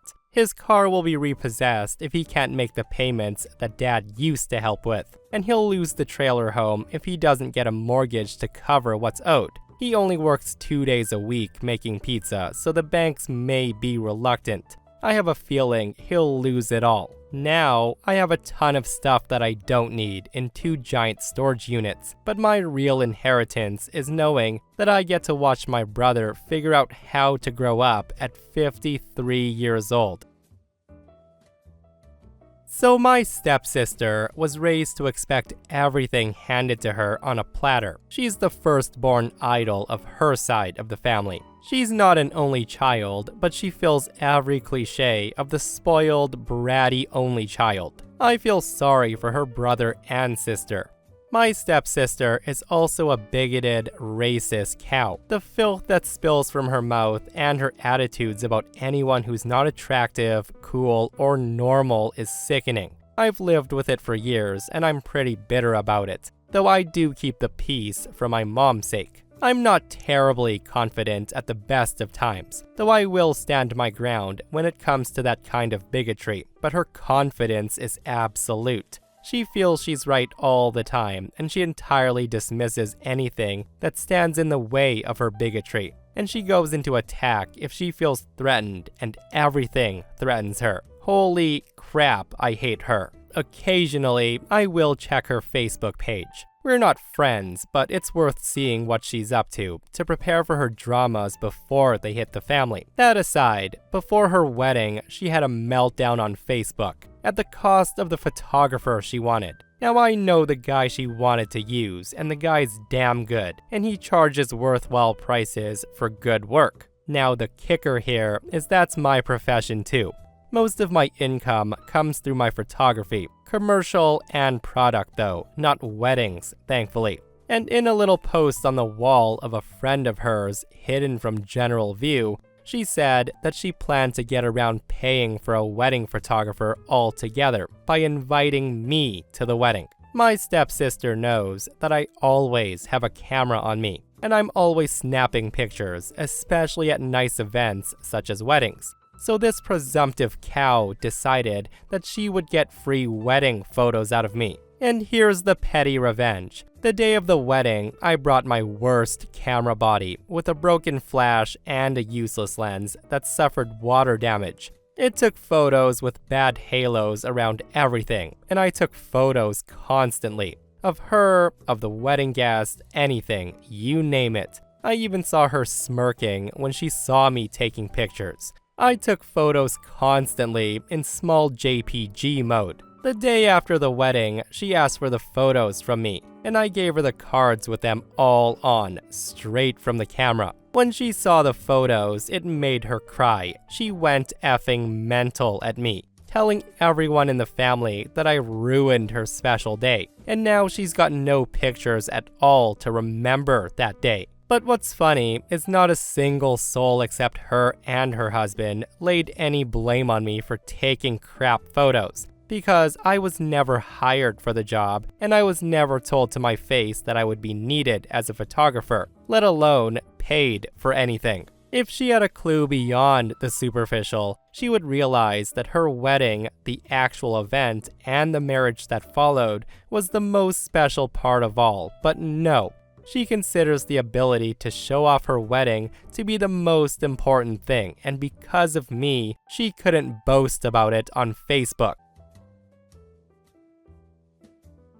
My half-sister Heather and I never really got along. We're both 24 years old. My dad left my mom for her mom, and we were born the same month, 20 days apart. It's always been weird. It doesn't help that Heather's mom hates me and my mom. By extension, Heather and I didn't have the best relationship. She's always tried to one-up me, even though we both have a similar economic background. I can give examples of this, but to keep on topic, I won't share. So now, my fiance and I got engaged last month, and we had our engagement party this Saturday. We had planned it originally as a casual, formal event. Nice dresses, but not I'm going to the Met Gala nice. More like we're going to a good restaurant nice. Anyway, my cousin hits me up saying she has to show me something. It was the picture of the dress Heather was gonna wear. And the dress, oh my goodness. It can only be described as opulent. It was long and white, strapless, with sewn-in crystals and golden accents. I'm pretty sure it's a wedding dress because Heather is the type of person to do that. This made me really mad, so I decided F that. I start texting people telling them that there was a change in plans, and instead of a casual formal, I decided to make it a costume party. My mother's side is crazy for Halloween, so they were immediately on board. I told my father via text, and I asked him to relay the message to Heather and her mom, knowing full well that he would forget, and forget he did. Saturday comes along and guests start showing up, most of them in costumes. Some didn't have time to get one, so we provided them with fun hats and cheap wigs. Heather, my dad, and her mother came like 1 hour late. As soon as she notices that everyone's either wearing elaborate costumes or weird accessories, and she didn't stand out, she completely lost it. She threw a tantrum worthy of an Oscar, especially when my fiance came along and told her that her bride dress looked amazing for a cheap costume. Heather left crying, and her mother and my father told me that I was being childish, and I could have told Heather myself and not have asked my father. Update. So I got married, and it was an eventful and thankfully drama-free day. My father was not in attendance. After my engagement party, I realized that he would never choose me willingly. Even if he loves me, he doesn't love me enough to stand up for me. He constantly allows his wife and daughter to walk over me and even become abusive. So I wrote him a lengthy email from my old email account. It detailed my resentful feelings against him and uninvited him from the wedding. And then I logged out because I know myself. I would be upset with his answer, and if he wouldn't answer, I would also be upset. I also blocked him and his family from all access. I went cold turkey. I even changed phone providers and deleted my social media accounts for a while. He did try to contact me through my mom, and she said it was just upsetting. So I told her I didn't want to know. But here's some unhinged things that happened after the wedding. Number 1. I got a cease and desist letter from my half-sister. It was very vague and weird, but we quickly found out that it was only a fake one she got from Google. Number 2. My stepmom followed me to the supermarket and she tried to intimidate me to apologize to Heather. She made the produce wildly uncomfortable. Number 3. My father tried to pick me up at work. He was walking next to me while I went to my car. He was trying to get me to apologize to Heather and her mom. He said that I should be the bigger person and that I know how both of them are. So I told him that he must be mistaken because my father is dead. He just stood there as I drove off.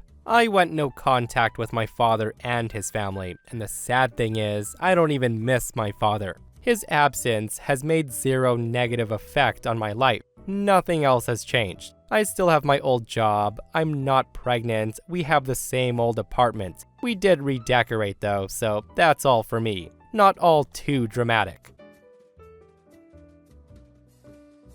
Okay, so a few years ago, my mother-in-law flew in from across the country to visit my fiance and I for a week. We live in an apartment in a busy part of downtown Vancouver, and our garage opens up into an alley right next to the entrance of a liquor store. We're often blocked in by people when trying to get home or leave. We've gotten into a few screaming matches with people before, but this one was my favorite and also the worst. So we were coming back pretty late in the evening, maybe around 8 or 9 p.m. This guy, who we'll call Christopher, had parked right in front of our garage door, despite signs that say no parking, and the guy went into the liquor store to buy some booze. When the guy came back out and he saw us in our vehicle waiting him to move so we could park and be home, he made some snotty comment that we couldn't hear while still in our vehicle. He got into his car. Now, we thought he'd drive away, but the guy just sat there and opened a can of Hey Y'all,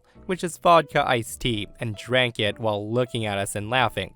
That's when I got out of my car and walked over to him, and politely, and honestly politely because I've gotten into way too many screaming matches, asked him to move so we could get inside. Well, he basically responded by laughing and telling me to go F myself, and that he'd do whatever he wanted. I tried to explain that he was blocking our garage and asked him if he could just move up a bit so we could get inside. Well, this is where things escalate really quickly. The guy gets out of the car and he got really into my face. I, still not wanting to play out this situation in front of my future mother-in-law, just stayed calm, and I kept asking him to please get back into his car and leave.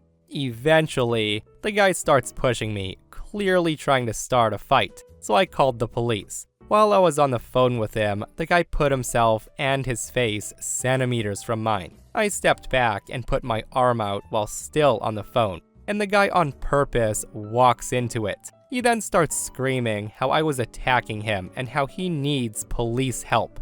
Because we were right downtown, the police arrived within a minute from when I made the call, still on the phone with the operator the whole time. As soon as they arrived, the guy changes his tone and attitude completely. He starts telling them a sob story, how I approached him in his vehicle and threatened him, and he was scared for his life. Luckily, my fiance and future mother-in-law were still in the car, and they completely backed up my story. The guy was also parked illegally in front of my parking garage, so the police quickly took my side and demanded he leave.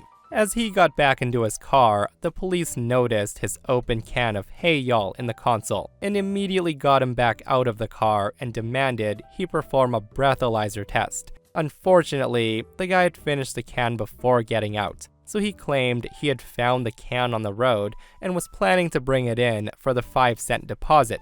His alcohol level was also below the legal limit for driving, so the cops couldn't do anything to charge him with a DUI. The police stayed with him until he left, but the last thing he did before driving away was throw his business card out the window at me. And the guy says to me, "You don't even know who you're messing with." So I pick it up as he was driving away, already starting to plan my revenge, although no idea what I could do with this information. The next day, I looked up Christopher, and it turns out he was a freelance graphic designer. The guy had his own website with a bunch of completed projects, and his full PDF downloadable resume. So I downloaded his resume and then got to work. I started applying for jobs on Christopher's behalf. I had his real phone number, real address, and real full resume. So that's when he applied to every McDonald's, Starbucks, grocery stores, movie theater,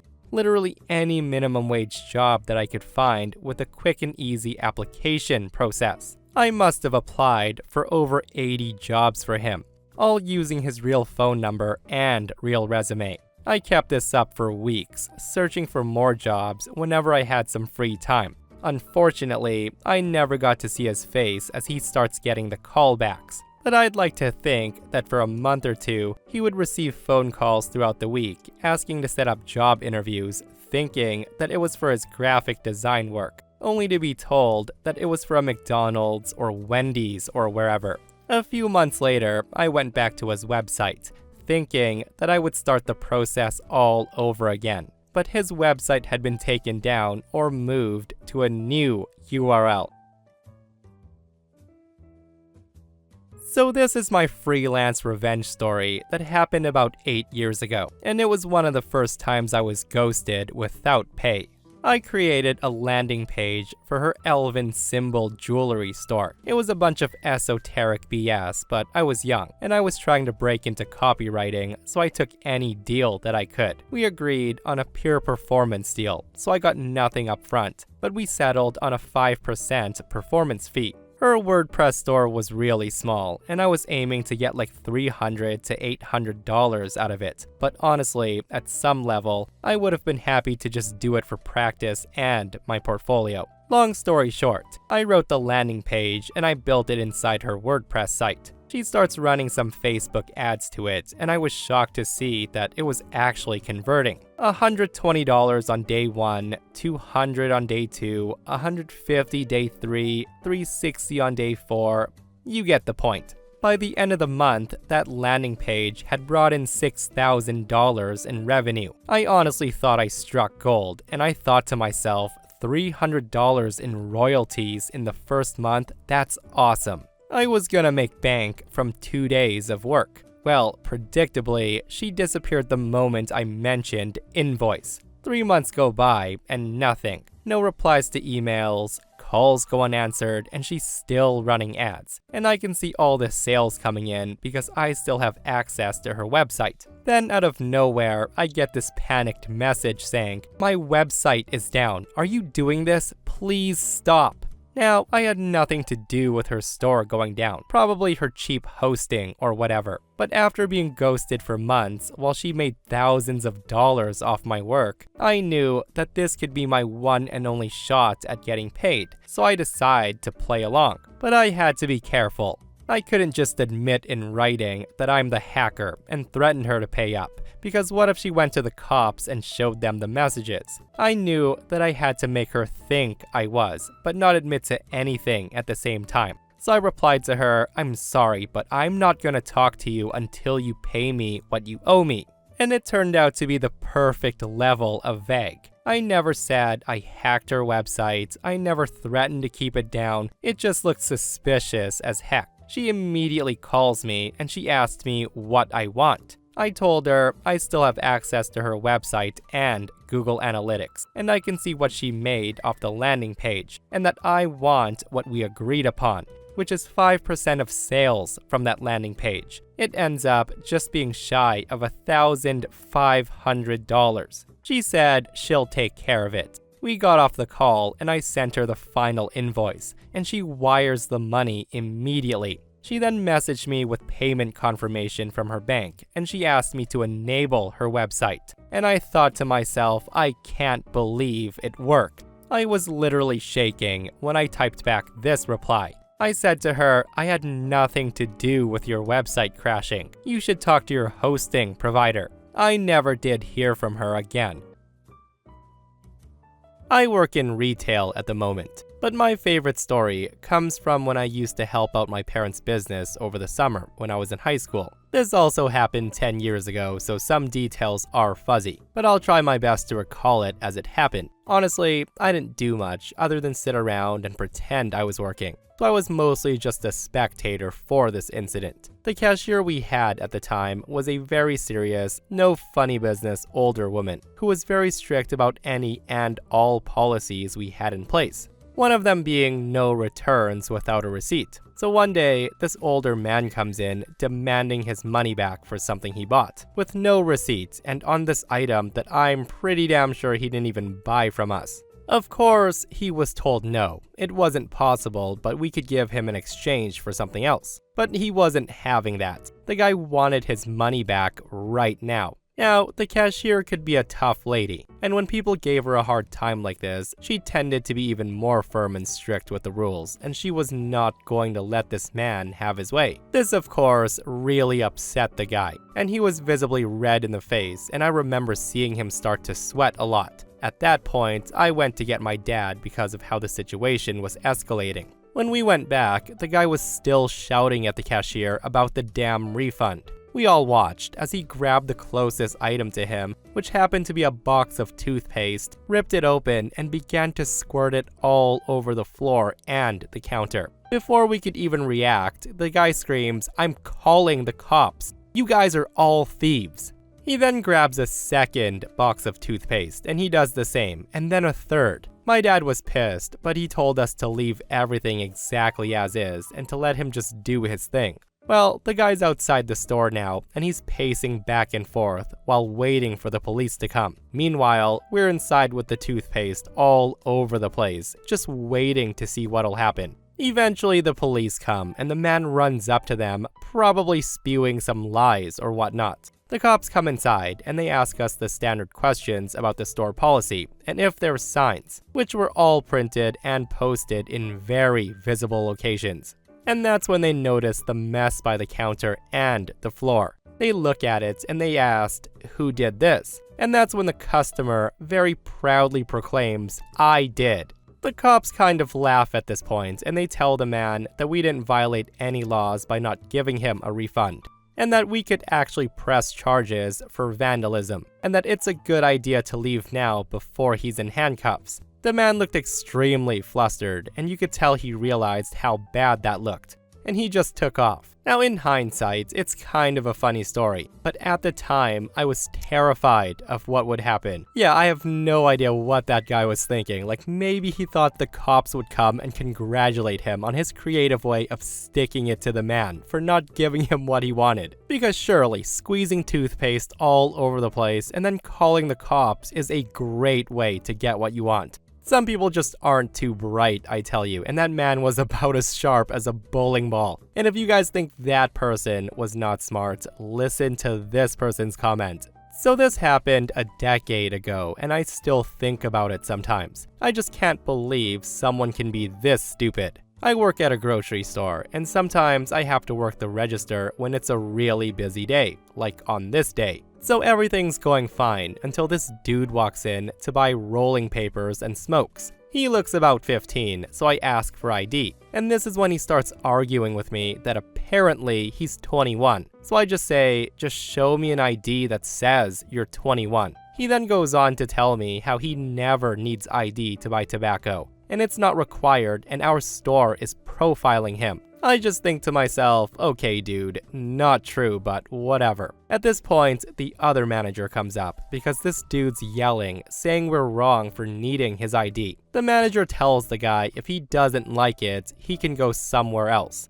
The dude then leaves, and I think that's the end of it. About 10 minutes later, the guy walks back in with his ID. And not only is he asking for wraps and cigarettes, he starts threatening me because I made him walk home to get his ID. This is when I tell him if he's going to act like that, I'm not serving him. He then tries to go to the other girl to serve him, and I tell her, don't. And this is when he freaks out, and he tries to come behind the counter. The guy gets like 2 feet in before the manager comes over and starts making him leave. He goes outside, but he comes back in 5 minutes later, and he does the same thing. The manager and the store owner at this point is pushing the dude outside. The dude runs away. We think it's the end of it again, but we call the cops anyway to make a report. Well, the guy comes back a 3rd time. He's outside, but now he's waving a gun around. But this time, the cops pull up, and they see he has a gun, and they arrest him for attempted robbery and assault, and I don't know what else. So guys, don't bring a gun to a store because your dumbass forgot your ID. Okay, so this isn't a story about an entitled Karen that I just happened to run into and had to deal with. This person is my mom. So here's some backstory. This happened last year around May. I'm a 35-year-old female, and I was at a town festival/carnival with my kids, who were 6 and 7 at the time. My brother and mother don't get along well, as they both think they're better than everyone else, and they're never wrong. Since he's turned 15, they've been at each other's throats. We were at a carnival that comes once a year, and I'm wandering around with my kids and their father when my phone starts going off over and over again. When I answer, I can hear my brother on the other line, crying, begging to come stay with me. I tell him where I am, and that the only way he can come stay with me is if it's alright with our mother, as she's pulled some outrageous stuff in the past. He then goes on to tell me that mom's drunk, and they got into an argument and that she had busted the door to his room trying to get to him. Now, I don't know how much of this to believe, as he's a bit dramatic, and he tends to embellish stories. They both do. I get a call while on the phone with him, and it's my mother, and before I answer, it goes to voicemail. So after calming him a bit, I agree to hang up with him and call my mother to see if I can calm the situation down for both of them and get her side of the story, as the truth is usually somewhere between their two stories. I go ahead, hang up, and check my voicemail. The voicemail's my mother yelling into the phone. She's screaming at me saying, "Listen here, young lady, you'd better not be even thinking about coming to get him, because I will call the police and say you kidnapped him, or that you're aiding and abetting a runaway, and you will go to jail. Don't test me." As I stand there a little shocked, I decide to call my mother and explain that I told him no, and that the only way I would come get him is if she was completely okay with it. So the phone call goes something like this. I call her and say, "Hey mom, I'm sorry if he or I gave you the wrong idea. I told him I wouldn't come get him unless..." This is when mom cuts me off and says, "Unless he wants to run away? Unless I'm drunk?" I tell her, "No, I told him I wouldn't come get him unless you were okay with it." She then says to me, "Oh, I'm sure that's what you said. Well, I won't have to worry about it because I've already called the cops, and I've told them about your plan to come kidnap him. Don't you dare come to my house or get your brother, or you will spend the night in jail." At this point, I tell her, "Mom, I'm at a carnival with my kids, your grandchildren. I'm not coming to kidnap anyone. What the heck is wrong with you? Why would you even call the cops for something that hasn't even happened?" She then says to me, "You test me and you will be arrested for this, and then you will both learn who's in charge here." At that point, I angrily hang up the phone. And since we're at a town-wide event, there's officers here keeping the peace. And since my mom's called the cops on us many times before, I get really paranoid. So I walk up to one of the officers and I tell him the story, and ask him to please verify that I'm at the carnival in a public place and that I have no intentions of kidnapping anyone, despite what my mother is saying. The officer just chuckles and he agrees to make a report to verify my whereabouts and intentions, just to keep a record of things. It turns out, being drunk, my mother did call the cops and they came to her house, since she had no reason to call them because I wasn't a kidnapper and she was being disorderly, rude, and aggressive towards the police. And the fact that she and my 15-year-old brother were drunk out of their minds, she was arrested. My mother even had the audacity to call me from the jailhouse to ask me to bail her out. To which I just said to her, "No, Mom, you might consider it a kidnapping. I can't take that chance. Sorry." But yeah, I hope you enjoyed this post, and it still angers me to this day if I think about it. My mother went to AA, and she's doing much better though. So this is a story of an entitled roid rager from the early 90s. You know the type. Huge, twitchy, lived in the gym, basically this guy. Unfortunately, I was on the express lane that day. We had gotten word that secret shoppers reported people in the express lane with big orders. It was a valid complaint. They weren't putting enough cashiers on due to a cost-cutting measure instituted by the regional director, so the lines were ridiculous. We'd been taking them on express when it was empty. Regardless, we now had strict instructions of no more than 20 items in the 12 or less lane. Doing so could get you written up, hurt your raises, or even result in termination if you got 3 inside some time period I forget. So that said, roid rager and his girlfriend and their very full cart hop into my express lane, while an elderly lady's just finishing up her transaction. At this point, the girlfriend's whining to roid rager about the wait. She wants to go somewhere else, that this is boring, and that's when he tells her to shut the F up. They got into a mild spat instead of putting things on the belt, so I just let them be to finish the elder lady's transaction. When I was with her, the guy snaps at his girlfriend. He was saying something like how they're checking out right now and to stop being a whiny bitch. As kindly as possible, I point out the 12 items or less sign, and I explain that I wasn't permitted to check out anyone with more manager's orders, that there were lines open down that way. This is when the guy leans over the counter at me, and he starts yelling in my face very loudly that he didn't have time to wait and listen to his girlfriend bitch, and that I would be checking him out immediately or else. That's when I hit my panic button and I flipped on my register light. That automatically calls the police, and it set off silent alarms in all the back areas of the store. The guy starts slamming his things down on the belt as I attempted to explain that I called a manager, that I couldn't ring up his things without approval. I could literally get fired for it. And that's when he really starts to lose it. He informs me quite loudly that he has a complaint too, that our lines were ridiculously long and people had things they need to do. The guy was slamming stuff on the counter so hard, a couple of things even opened. At this point, the manager runs up from the back, where he'd been dealing with a delivery issue.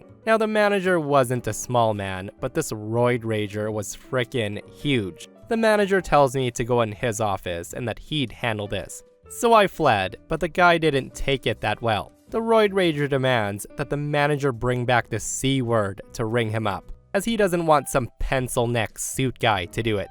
My manager was quite firm that nobody would be ringing him up, and asked him to leave. And this is when the dude loses it completely. He starts swearing, arm waving, knocking magazines off the display, kicking over shelves, everything. And the girlfriend didn't even cower at this like you'd think. She starts whining how long they'd been there and how she didn't want to do it all over again and to do what her boyfriend wants. The guy then starts yelling something about being done with this, and then he gave his mostly full cart a mighty shove. The thing went careening down towards produce and straight into a Kool-Aid display, knocking the entire thing over and scattering hundreds of packets of Kool-Aid across all the produce. He then physically drags his girlfriend out by the arm, and we never saw them again. About 15 minutes later, the cops show up. They took our reports and security footage, but nobody knew his name or anything useful. The parking lot cameras had bad coverage, and they didn't see anything helpful either. This was the one and only time I ever cried at work. It was terrifying.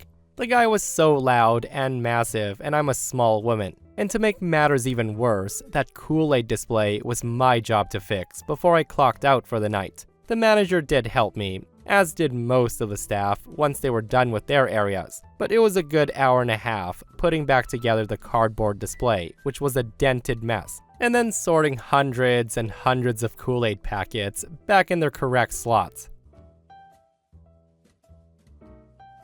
I used to work at a nightclub for many years as a side gig. The club had a lot of pretty diverse events, but every Saturday night was one of the biggest parties in the city, so it brought out the basics in droves. Just your regular young city dwellers or bridge hoppers flocking to get their groove on. This place would get packed. It was like squeezing through a sardine can packed. Like, it was so packed that often people couldn't even dance. They just stood all smashed up against each other, sort of wiggling a bit, at least back in its heyday. One of my jobs was to tend to the bathrooms, which surely meant that in a past life I was likely a baby murderer or something, given how disgusting that chore was on busy Saturday nights. Honestly, that part of the job alone I have several tales of woe from. There were more than a few bathrooms, and one was a single stall on the top floor. This one always had a line and had the most issues as people liked its privacy, and they'll do all sorts of things you can imagine people doing during a raging party. I've seen some things. Anyways, I marched my merry butt up the stairs, fighting the crowd back as best as I could to refresh the tiny bathroom, and as usual, there was quite a line. Now, I'm not only in uniform, with a radio hanging off my butt, cleaning towels, etc., but my arms were full of toilet paper.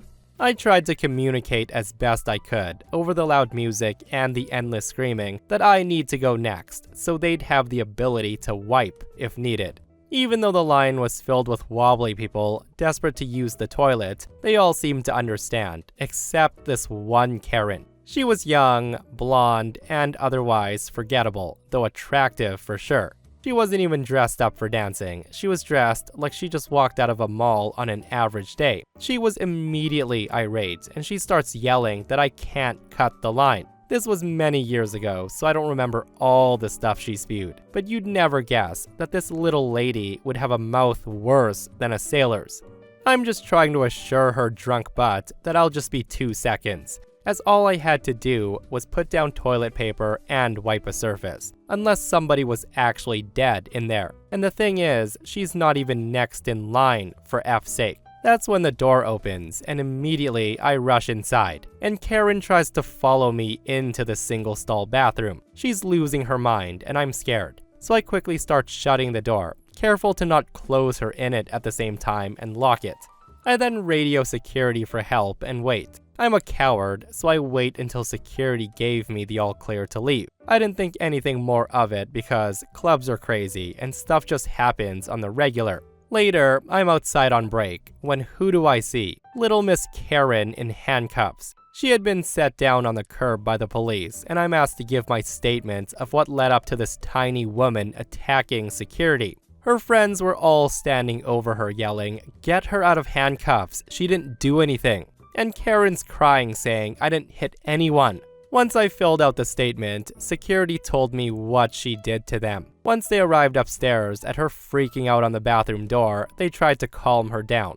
These guys were huge, but they have a lot of control, and this isn't the kind of club where people get roughed up by staff. But instead of calming down and listening to reason, she went feral, and she starts hitting them on their heads mostly, going for their faces, even leaving a huge scratch on one of the guy's eyes, while screaming that she's going to call the cops. And here's the thing, she must have been climbing up the 6'+ guy to injure him in that way. It took everything in me to not die laughing when they hauled her off for assaulting 2 people. I'm also really glad I got her out of the bathroom before she got to me too. I totally agree. Like, after reading what little Miss Karen did to those 6-foot-tall giant security dudes, who knows what she would have done to OP in there, all over line cutting. Again, people love to escalate things to absurd levels instead of letting it go. And the liquid courage that night gave Karen a little bit too much courage. At least, that's what I think.